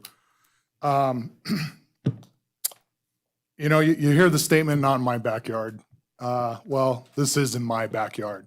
So my main concern with all this is looking at it right from the, when we put in a lot of effort to take our money out and put in a lot of money into this house to make it, worthy of the neighborhood. And of course, a month after we do that and we start our project, I get notified that this project's coming into the neighborhood. And granted, the Andersons have every right to sell their property and do whatever they want with their property. But when I did my investigation and my stuff, it was zoned for acre lots. So I knew progress was coming. I knew that something would probably end up happening in Anderson Ranch. We hate to lose it. It's beautiful. And I understand a lot of people in the area, they want to keep it. Well, progress does come. When I did my research, it was acre lots. So I wasn't worried about it. They were going to be the same size as my lot, you know, same community that we lived in, and it would flow nice into that area. You know, now all of a sudden you have this developer who comes in, and I don't understand the math they're using. I mean, they like you said, they're using partial of this overall project to do a high density, you know, pretty much right in my backyard. I don't understand how that works. You know, so what once they have this high density project built, then it's there. Then they've established precedence. So this next phase that they do on the existing property, or next year or 2 years down the road, when they say, oh yeah, well, we want to develop this other part now. We used all the footage for this to create a higher density project here. Now, since we already have a high density project, why can't we do another one? I mean, that's just how I kind of see it. And talking to the community, walking around and seeing talking to everyone, it just seems like everyone wants to just kind of match and flow through there. They just want the acre lots, which it is zoned for. And I don't think they'd have a problem with the development of that. But cramming in a high density area is just, it doesn't fit there, you know, and in the open space by putting a walk path all the way around it, you know, I think that kind of goes away from the actual meaning of the open space, the open feel. You know, you can have a walkway around an apartment complex. Is that still supposed to be open space? Other than that, I just, you know, hope you listen to the people that are here. I know that the planning commission, I mean, it was packed. It was out the door. You know, people were here. Your constituents were here, you know, worried about this project. So I hope you listen to the planning commission and vote it down. Thank you. Thank you for your time. Thank you. Perfect timing. I was trying. You did well. Next, I have Brian Ferenz. Okay. Nancy, will you see if there's any more sign-ins? I'm Brian Ferenz. I live on the corner of Manhattan Pardini, which is on the northwest corner of this development.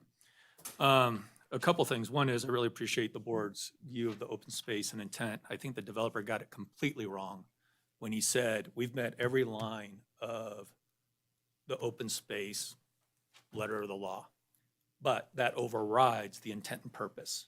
I think he's got that backwards. The intent and purpose is the meaning of it. Those line items are to protect it. And you guys, I appreciate the questions and what you're asking, because it's your job to maintain the purpose. Even if he has checked it off, if he's not maintaining the purpose and intent, then you need to protect that, and he is not. There are so many things that are wrong with their proposal. If you look at Highlands, to me, that is a great example of the intent of the open space. The way they did the development, the way they did the trails, the way they did everything else. And I'd probably appreciate something like that on Anderson Ranch. And so for you guys to require them to provide a plan for the whole Anderson Ranch 80 acres for what they're going to do north, south, east, west, I think that is something that you should require. I think that hits on a number of things. Them shifting the SF-12 from the southern part to the 1 acre lots, to me, they also got that wrong, saying we're not changing the zoning. They are changing the zoning, period. And you guys need to protect that. When I moved in, I looked at it, the 1 acre lot zoning. I don't recall seeing the SF-12. I don't know when that went in. But to my knowledge, the people that live on Manhattan and border that property were not notified during that period. Therefore, they did not have a say. Therefore, that SF-12 should not be a factor that affects their housing and their neighborhood, because they did not have the chance to say something about the SF-12 zoning. So I don't think it should apply. That's all I'll say on the open space. Regarding the traffic pattern, I also think you got it wrong. Sorry, no disrespect for the guy that does that. But to me, the majority of people living in this housing are going to be working in the north section, whether it's out by the airport and the manufacturing, whether it's at the hospital or South Reno. And people are people of habit. They go the shortest distance. Absolutely. That shortest distance is going to be Pardini, which is a neighborhood on that northwest corner. They're not gonna go to Armsby and then drive around and go through the ranch until Armsby goes through, then they'll use Armsby. So I think Pardini's gonna pick up a lot of traffic out of a high-density neighborhood until which time it does. And I think the people that live on Pardini are gonna be really concerned with that. The last thing, and I feel rushed, 3 minutes is not a lot of time, is they talked about access to that 50 acres, that little piece of property. It wasn't about emergency access for the ranch as it stands now. That's how they access it anyways. The intent of the planning, oh, did I get it? No, Okay, thank you, I I'm so appreciate it. sorry. I have to Just- stick to the, close it Oh, up on your all right. last sentence. Thank Is you. whatever that's going to be developed to, is it sufficient access? Therefore, without actually having a master plan that says, here's what that's going to be developed to, do we understand the fact that this is now going to be contained on 3 sides, only Washington's there, isn't going to be sufficient? So until the developer answers that question and has a commitment to the master plan, you can't say if that's sufficient access or not. Thank you. Thank you. Thank you so much. Okay, I have additional requests. I'm not sure. I'll just ask, is Joanne like to make public comment? Okay, how about James Pincock? I will forego that since the primary purpose of my remarks was to chastise the board for their anticipated approval. I'm glad that you're taking the stance you are. Thanks. Okay. Is there? Certainly, come on up. You're not on my list, but you can come on up and we always just take everyone that signs in advance in order. It just gives us a process to make sure everyone gets their turn and all of that. So state your name for the record, please. My name is Joe LeChue. I've been here since 1962. I've watched the growth of this city, and I have concerns like everybody else with the open space. But being an artist and a musician and a teacher here for 30 years at the college, 20 years in the school district, I didn't think it was that hard of a problem to draw up all of it. So that, like what you're saying, you have an overall view of what these 2 projects are going to do to each other. So what I suggest is coving. Do you know what coving is? Well, it's similar to like doing a golf course where you have the center area open for everybody to use, and then the houses around that. I drew up plans here where it could do the Gonai Ranch there and the Anderson Ranch, have through space, open area all the way through following Ash Creek that could go through there and make a real open space where we could really hike and do things into the historic Kings Canyon, part of the Lincoln Highway, which could be exploited and a place to come to in Carson City where you can walk through the farms with the houses on the sides. And with my drawings, it would allow for 38 houses of the same size as the following area, and then have the open space go through all of the properties.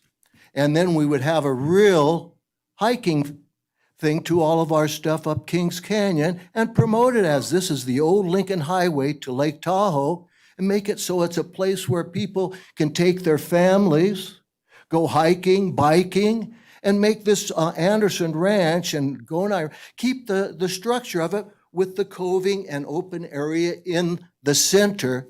And you could create cul-de-sacs around, putting the roads on the outside between the properties there. And I have a drawing of it up here using your specs that I will give to you to look it over and ask these people, do you know coving? Can you make a project that will make it look open and still have houses in there?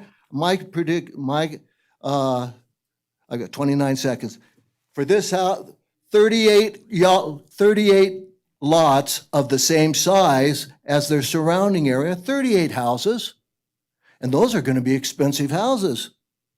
And then on the outside, we could connect Washington Street. We could put a street there, and we could have the smaller houses. This leaves the open area for all the fire department and everybody else, so you don't have to put sprinklers in every house there, because you can bring the big equipment right through the open space. Thank you. Ta-da!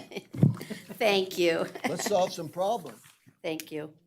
Is there anyone else that would like to bring public comment? Come on up.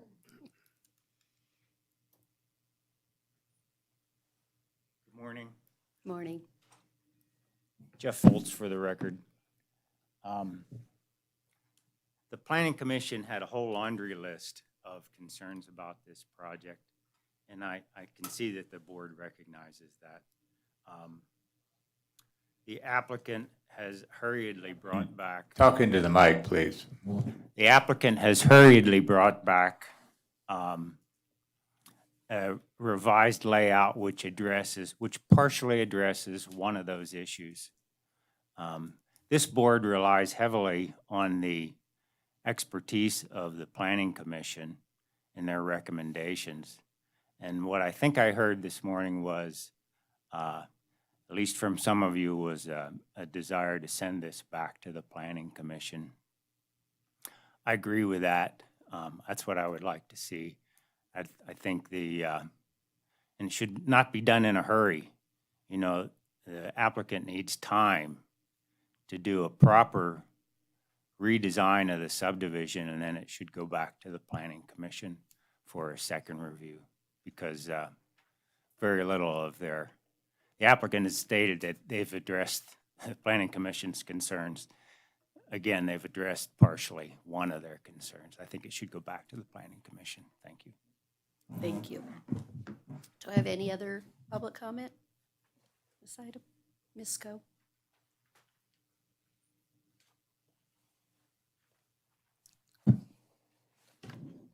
Heather Coe. And I went to the Planning Commission meeting, and there were several things that needed to be addressed. My family has lived on that end of town, around Ash Canyon. We have lots on Winnie. We have homes in Long Street and directly across on Mountain Street. And I've talked to all the neighbors. We know our neighbors. And not one person has been on board with this from the beginning. I mean, there were signs made to go against what's going on. And this has nothing to do with tying anyone's hands. It's their property, but to stick with the master plan. And I do believe over the last 6 years especially that 1710 has been horribly abused. And if everyone stuck to the master plan, you would not have people coming and arguing anything about this. They just want the neighborhoods to be consistent, and they want it to be safe. I've been there helping my parents over and over again when it's flooded. And my grandmother, before she passed, lived on Angel Camp. What happened during the waterfall fire was horrifying. The amount of people then that were trying to get out. I can't imagine if we had another fire, what would happen. And I know, Mr. Giommi, you said you've lived there that long. I don't know if you've ever been around during track at the middle school. You cannot get through during that with what we have now. I've never seen a family complain so much and play victimhood so much. It's never enough. You just crammed 44 extra homes on this little parcel, and the surrounding homes are going to have to be living with this constant development, with the abuse of 1710 because of that. And yes, it does need to go back to the Planning Commission, because it's apparently nothing is ever enough for this family. And I think you need to take that into consideration, because the rest of us are going to have to live with this. And when it comes to kids, and I've been taking my grandkids to school lately, because my daughter just had another one, and the traffic's horrific over there. You have Bordewick, you have the middle school, and then you have Bethlehem, and you have Fridge. So you just can't assume that these are going to be families that are seniors or that don't have several children. And I don't believe any of that was taken into account, because you don't know who's going to be moving in. But if we stuck to the original master plan, I think everyone would be on board. Thank you.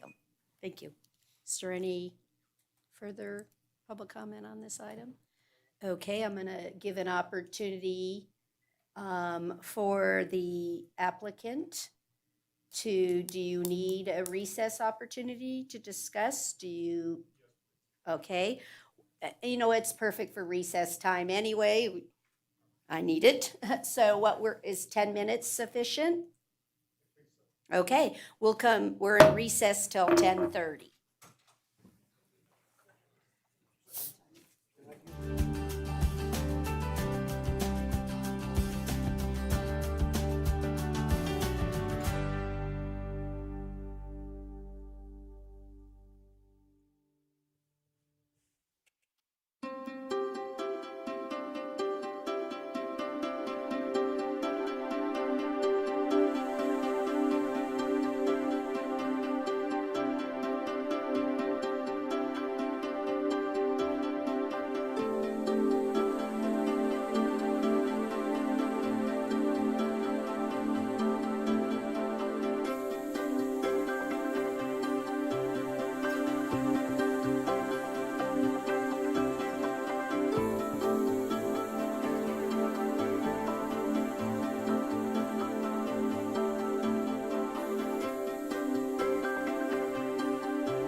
calling the Board of Supervisors back to order.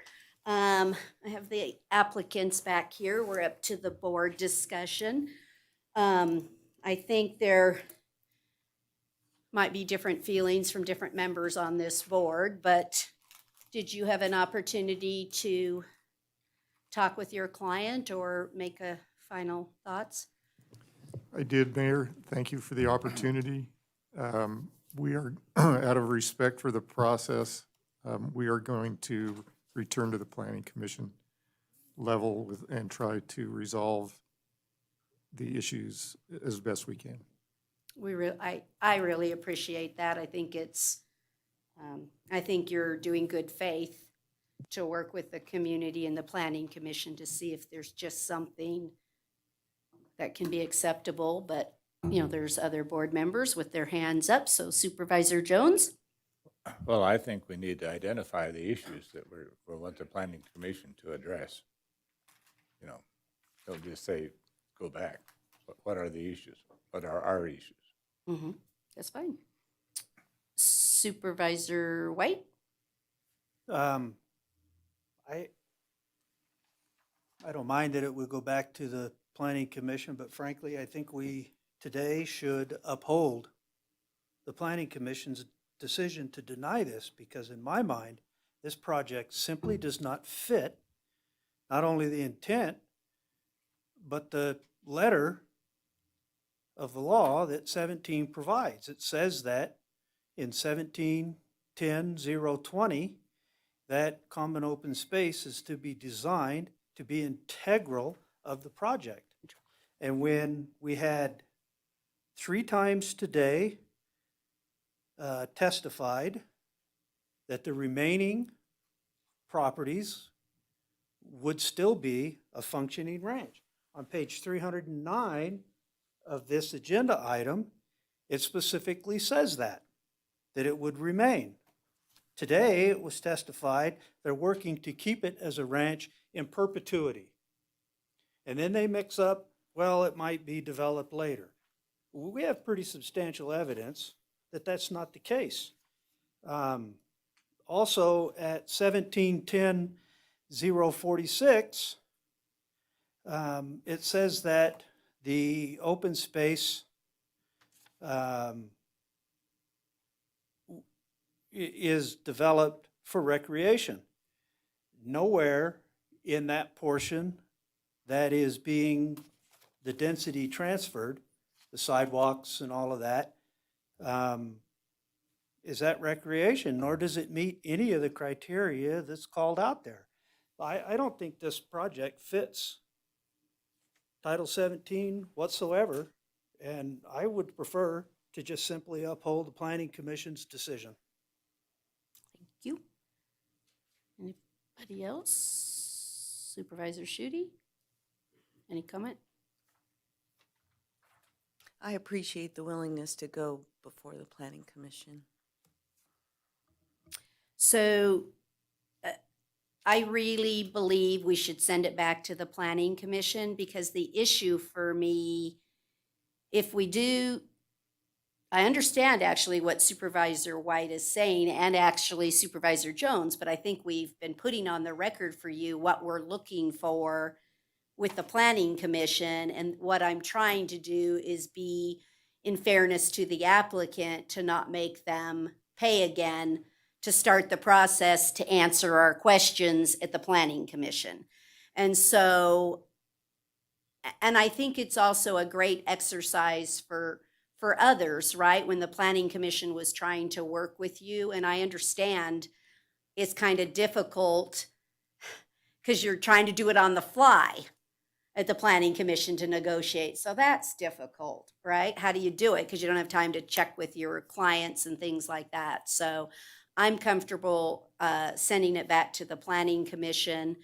I think that anything you can do, one of the things on the record that I think would make us all feel comfortable, you mentioned that the Colored family was interested in doing something to maintain the ranch component, the home site component.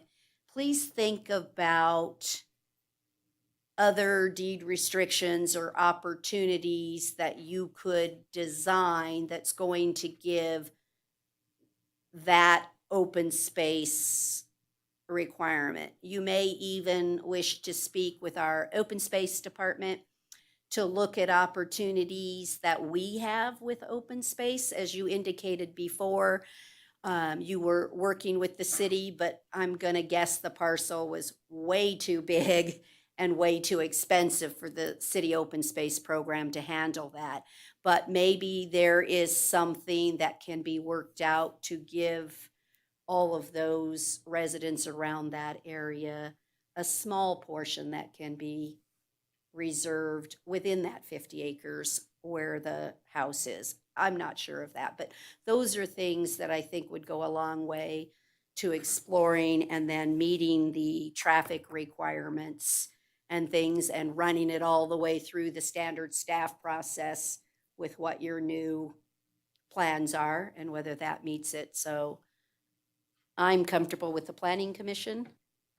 Again, I appreciate that you're doing that. And so again, on the record, you're indicating you're willing to toll your time.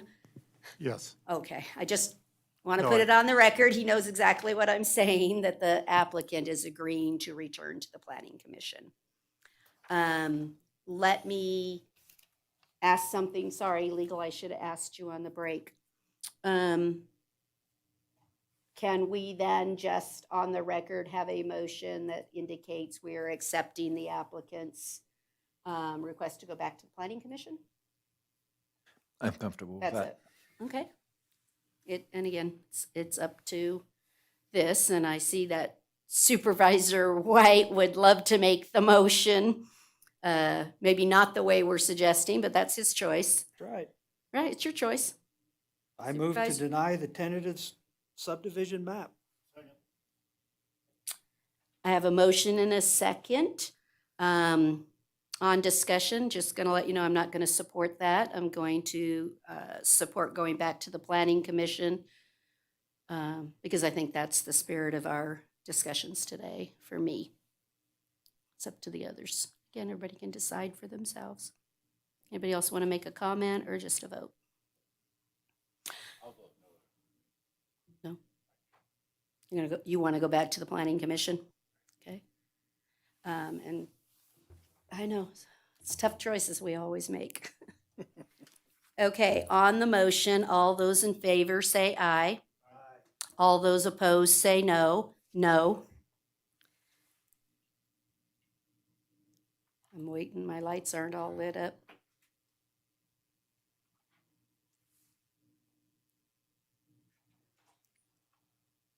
Don't know.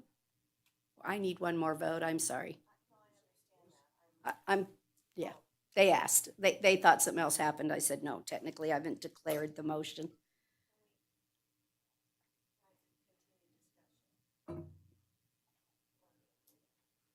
You may on discussion. You just wanted to add a comment? You may after your vote. Supervisor Schutte? Okay. Here's where I'm going with this, and so here's where my angst is. I absolutely support the Planning Commission on this in the denial. Where I'm struggling is the willingness to go back before the Planning Commission to work through the concerns.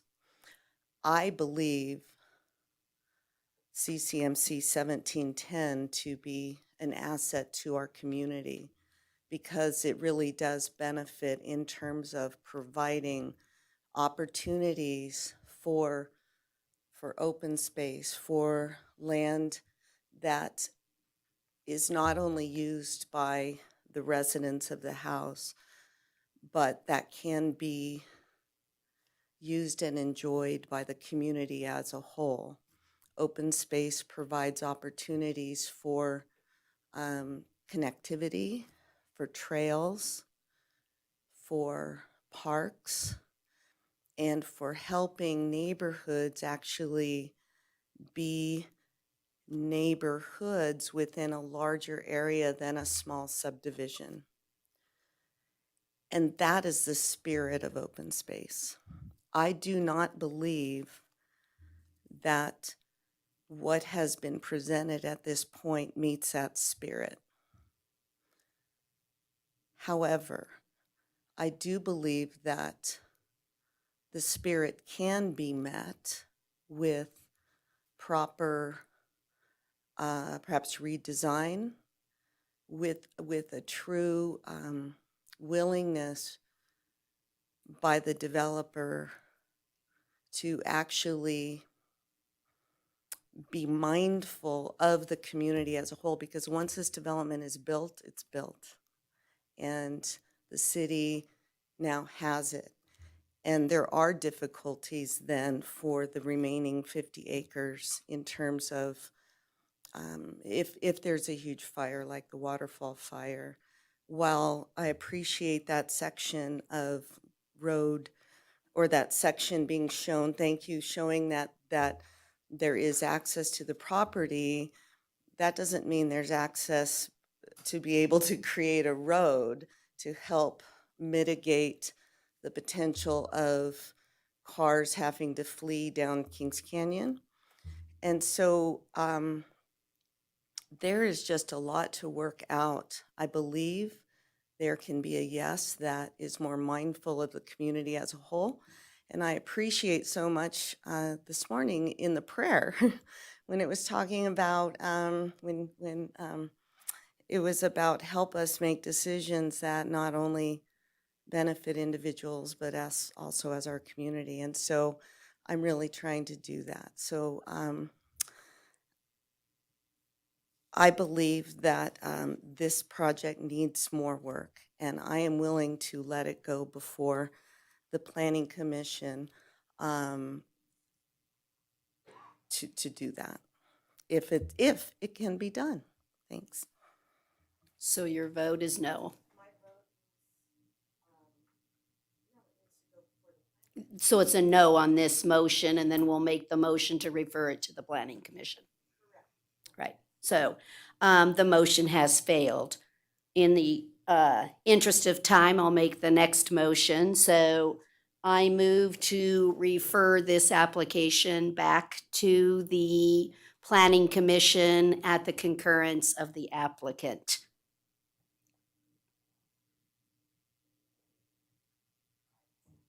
You can just say it second. Okay. All those in favor say aye. Aye. All those opposed say no. No. Okay, the motion has carried. Please work with staff and take the application back to the Planning Commission.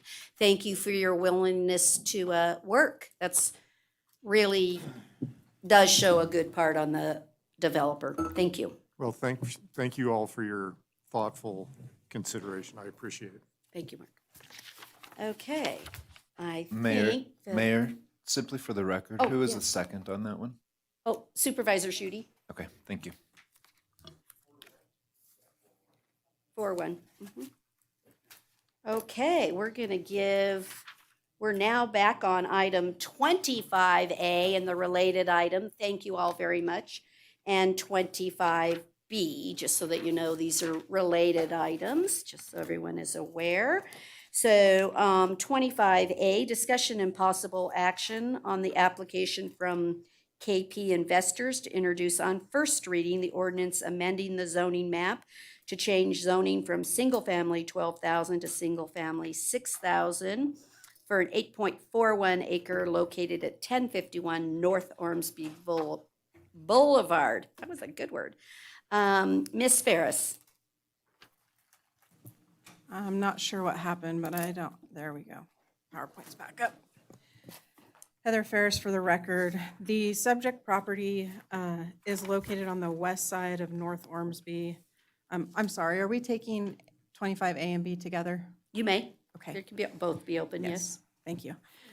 The subject property is located on the west side of North Ormsby Boulevard, immediately south of the Anderson Ranch subdivision. According to the assessor's office, the parcel is 8.41 acres in size. However, according to a survey completed by the applicant, The parcel is actually 7.9 acres in size. So all of the density calculations are based on the lesser of the sizes, just for your information going forward. The applicant is seeking a zoning map amendment from SF12 to SF6 for the subject parcel concurrently with a request for a tentative subdivision map. The current zoning of the parcel is SF12, and the underlying master plan is medium-density residential. Per the master plan, the medium-density residential designation provides for single-family residential neighborhoods at a density of 3 to 8 dwelling units per acre. Compatible zoning districts include single-family 6,000, mobile home 6,000, single-family 12,000, and mobile home 12,000. Properties to the south and east of this parcel are zoned SF6 and designated as medium-density residential. Additionally, immediately north is the Anderson Ranch subdivision, which includes lots as small as 5,000 square feet. The applicant is proposing to change the zoning of the parcel from SF12 to SF6, which is consistent, again, with the underlying master plan and surrounding zoning. The tentative map proposes 41 single-family residential lots with a minimum lot size of 6,004 square feet, using the provisions of Chapter 1710, which is the Common Open Space Development. Common Open Space developments must comply with the allowable density of the zoning district, but may have flexibility on lot size, lot width, and setbacks. The allowable density in the proposed single-family 6,000 zoning district is 7.26 units per acre. The applicant, however, proposes 5.14 units per acre, so they're well below that and within the 3 to 8 dwelling unit per acre range. The average lot size would be 6,306 square feet, again with the smallest being 6,004 square feet and the largest being 8,058 square feet. The subdivision is proposed to be accessed via a looped road with access at 2 points on North Ormsby Boulevard. Per the common open space requirements, setbacks are to be established as part of the tentative map. The proposed setbacks for the front are 10 feet to the house and 20 feet to the garage, a 5-foot side yard setback, a 10-foot street yard setback, and a 10-foot rear yard setback. These are generally consistent with the single-family 6,000 zoning district setbacks. However, the front setback is varied, allowing for house-forward design and ensuring a minimum 20-foot driveway to the garage. I'll also note the proposed minimum widths of the lots are 70 feet, which is consistent actually with the SF12 zoning. The Planning Commission considered these requests at their September 28th, 2022 meeting. During deliberations, the Planning Commission noted concerns with impacts to the existing residents to the south and east of the proposed project. As a result of the discussions, the applicant volunteered a condition wherein he agreed to limit all building on the southern and easternmost lots to single-story and committed to a 20-foot rear setback on those lots, provided that the sidewalk only be required on one side of the street. This is included in my October 17th memo as condition 35, and for reference can be found on page 175 of the packet. And as a note, a 20-foot setback, rear setback is the requirement in the single-family 12,000 zoning as well. So with the 70-foot minimum lot width and the 20-foot rear setback on the parcels adjacent to the existing development, the design would achieve impacts similar to those of the existing zoning of SF12. Today, there are 2 actions before you for your consideration: the zoning map amendment and the tentative subdivision map. For the zoning map amendment, there are 3 findings that the board must make in the affirmative when approving such a request. The Planning Commission was able to make all 3 findings in the affirmative and is recommending approval. I'm happy to go over any of those with you if you desire. The second action is the tentative map. There are 12 findings that the board must be able to make in the affirmative in order to approve the request. The Planning Commission made all of those findings and is recommending approval subject to the conditions that are included in my October 17th memo. The applicant, John Krumpatek, is here and available to answer questions, and of course, staff is here as well. Thank you. Does any member of the board have a question on 25A or B? I don't see any. Sorry, go ahead. Supervisor Giomi? John, I know this is going to be a private street. That's correct. And can you just talk about the setback? Because it just, I know you were before us on another subdivision about parking, and we had a discussion about parking, and you know, people here in the West like big cars. You thought I was going to say like something else, didn't you? Anyway, so I mean, it's a little bit of a concern. It's less of a concern because it's a private street. So, but a 20-foot driveway really, you know, I mean, my truck isn't going to fit in a 20-foot driveway. I mean, if I lived there, I'd be in the garage door just about every night, I think, when I pulled in. So you'd like to see a deeper driveway? Well, I don't know if I mean, if it's possible, I don't want to, I would, but I don't want to give up the setbacks that you've given for the surrounding properties, because I think that's critical. And I want to compliment you for Thank you. working with the neighbors and, you know, really, you're essentially making the underlying zoning work for you and for them. And so I do really appreciate the fact that you've done that very much, because I think it shows your desire to listen to the community, and it's very much appreciated. But I don't know if that's possible. It just sticks in my head because we had that discussion with the other development that you had, and Right. And I think about cars sticking out, and I think about people trying to get by, but it is a private street, and so on the other hand, it's, you know, it's not a public area. So If John Krompottek, I am, just for the record, I am not the applicant. I'm the agent for the applicant, who is KP Investors, who owns the property. Gotcha. Michael Vicks is our civil engineer. He's been intimately involved for 2 years last month when we first met with Joseph Gonai in pursuit of this property. And it's been a long haul deal.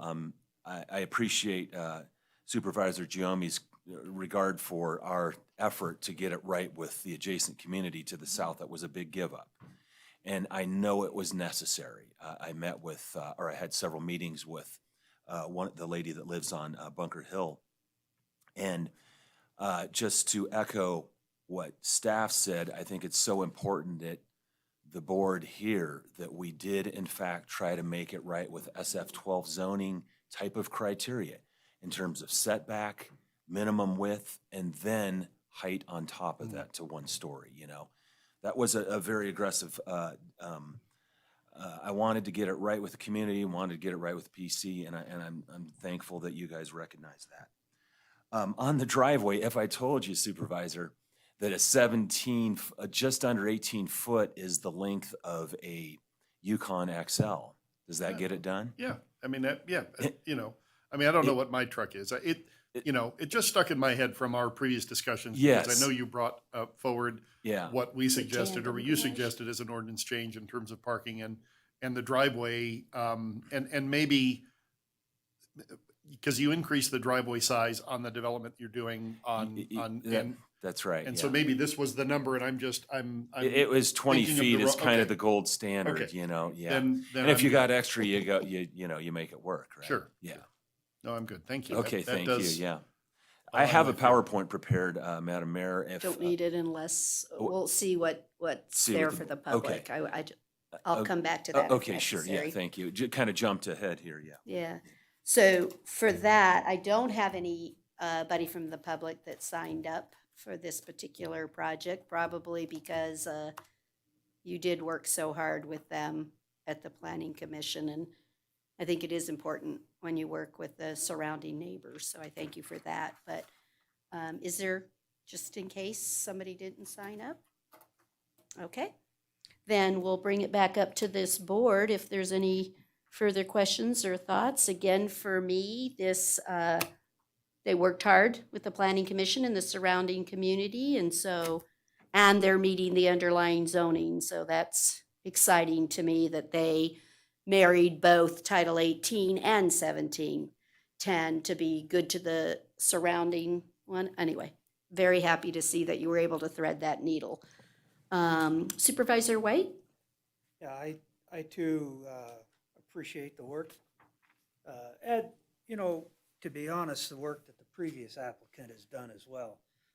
However, back to beating a dead horse, as I've said in the past, I don't believe it's appropriate to make zoning changes outside of a master plan review.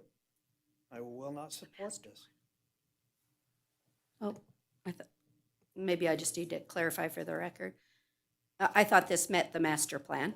It does. It meets the master plan as it is. So, okay, never mind. I'm just saying this one, there didn't ask for a master plan amendment. It says right on the agenda title, zoning map, change the zoning from single-family 2,000. I didn't say anything about the master plan. Oh, I thought you just said you don't want to do a zoning change without a master plan. Okay. Doesn't matter. Okay, it meets the master plan. I just don't want the record to reflect something different. It does meet the master plan. So, okay. Again, we are considering today Zoning a change. zoning change that I will not support. That's fine. Okay, and then there was, just for the record too, it was on the other item, it was discussed, but we had a letter from Bob and Marinka Willig that asked about the PSI. So just for the record, you did mention it during the prior item, but I'd like it on the record for this item that it's, so if you can for us, Mr. Pote, because I think, again, it's important that everyone realizes we do read all the public comments. So that was an outstanding issue that I just think should be on the record. Thank you. Absolutely. Stephen Pote for the record. There was concerns raised about water pressure in the general vicinity. The subject subdivision is in a different pressure zone, so it should have no effect on pressure and flow in that neighborhood. Okay, thank you. Supervisor Giomi? Yeah, I just wanted to ask Stephen if you wouldn't mind, you or someone maybe reaching out to that resident who put that comment in, because I tried to explain that, but I don't know that that I did it as good as you could have done it. So if you wouldn't mind reaching out to him so he understands, what's happening and what might be done to mitigate his concerns. Absolutely. Thank you. Thanks. Supervisor Schutte? And I just want to make a quick comment regarding zoning, because I learned a lot about this on a previous development issue. The master plan, the zoning is used to actually help us really implement the master plan, and the master plan is medium density. The benefit to the public that on paper this section was zone 6,000, but it falls within the master plan of 6 to 12, so both fit the master plan, is that it really did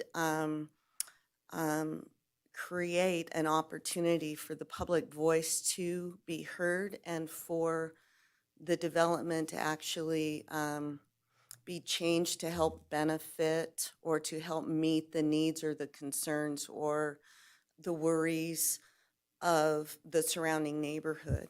As a kid who grew up at 1319 North Mountain Street, and it's right next door to where one of the streets is coming out, and as a kiddo who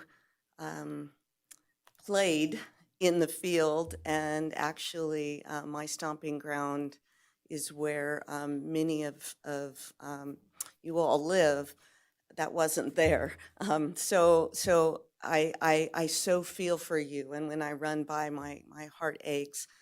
The flip side is I think we have this amazing community and this beautiful opportunity to acknowledge that while there will be growth, and that the idea of private property being able to be developed, as if any of us have private property, we would hope to be able to do with it what we're able or would like to, that this also kind of forces the developers to be mindful of surrounding areas and make the modifications to where it's a better product. And so in some ways, I don't know if win-win works, because that might be too strong of a word, but we have a better product that really benefits more, and it goes back again to what's good for the community. So I thank you for your efforts, and I also thank everyone for contributing ideas and thoughts, because I think the fact that it's going to be developed, it made for a better product that That just works more in terms of a neighborhood feel, so thanks. Okay. Supervisor Jones, you're ready for a motion? Yes, I move to introduce on first reading Bill number 123. I have a motion and a second. All those in favor, please say aye. Aye. All those against, say no. Let the record reflect the vote was 4-1 with Supervisor White voting no. Okay, then we'll go on to agenda. The second one is 25B. Mr. Jones, are you going to make that? Sure. Okay. I move to approve the tentative subdivision map as presented. I have a motion and a second for approval. All those in favor, please say aye. Aye. Aye. Any opposed, say no. Let the record reflect the vote was 4-1 with Supervisor White voting no. Okay, thank you. And Thank you all very much. Appreciate it. again, thank you for working with the Planning Commission and the public. It's an important attribute to work together. Thank you. Okay, we're now on to agenda item 26, which is our non-action items. Ms. Paulson? I just wanted to take a minute to thank all of our election workers, both our city staff and our residents. I think we all realize it's a very big commitment, big time commitment. And we went over there last week and everything seemed to be running smoothly. So it's almost over, just a few more days. Does that mean the ads will stop? Hopefully, but then the next election ads will start. There you go. Okay. Does any other, Supervisor Giomi? Yeah, just a couple of things. First, I'd like to thank Parks and Rec and everyone who contributed for a great Bonanza event at Mills Park. That was spectacular, spooktacular. They did a fantastic job, and granddaughter had a great time, and her friends had a great time, and it's one of the premier events in town, and so kudos to them and how they pull that off, and all the businesses that support that are just incredible. Secondly, I'd like to thank, last year we heard some complaints about Sunday morning after the Nevada Day Parade, and I know Lisa was involved in some of the cleanup the next day, but Waste Management, Street Department, Public Works, that volunteer group, I don't know what volunteer group you were a part of. Muscle Power. Was it Muscle Powered? Just kudos on top of kudos. The next day, it did look like nothing happened. It was great. It was great. So just thanks to everyone involved because it was, in my mind, it was one of the busiest Nevada days we've had in a long time. I don't know. I didn't hear any estimates of people, but there sure seemed like there was a lot of people. And the fact that things looked as clean as they did and no trash by basically 10:30 the next day is a testament to everyone involved. So thank you all for that. Mm-hmm. And no arrests. I think I like that, right? Safe. How about that we had a safe one? The arrest one had nothing to do with Nevada Day. It was a different issue, or so the sheriff has indicated to me, that it was so calm and so nice to see all the families, right? So it was a great Nevada Day. So I don't see anyone else's hand up. We will be having a closed session, just so everyone knows. Don't get too quick here. I am on final public comment. Absolutely. Paul Longshore, again, thanks for all your service, and thank you, Mr. White, for sticking up for the zoning. It's sad to see Carson City getting more and more densely populated. I know we need some growth, but please try to stick to the zoning so we don't get over dense areas that really cause, that creates crime. 25 years law enforcement. I know what comes from that. The denser you get, the more parking problems you have, the more people you get, the more crime you get. It just all keeps coming together. So just keep doing what you're doing, and we appreciate it, but just kind of watch the zoning and stick to it, please. Thank you. Okay. I don't see any other public comments. So with that, Again, thank you all for a good day. It's always great to remind ourselves of the good work, and thank you all. So we are adjourned, and so we'll give ourselves just a couple minutes for those that need to exit. Thank you.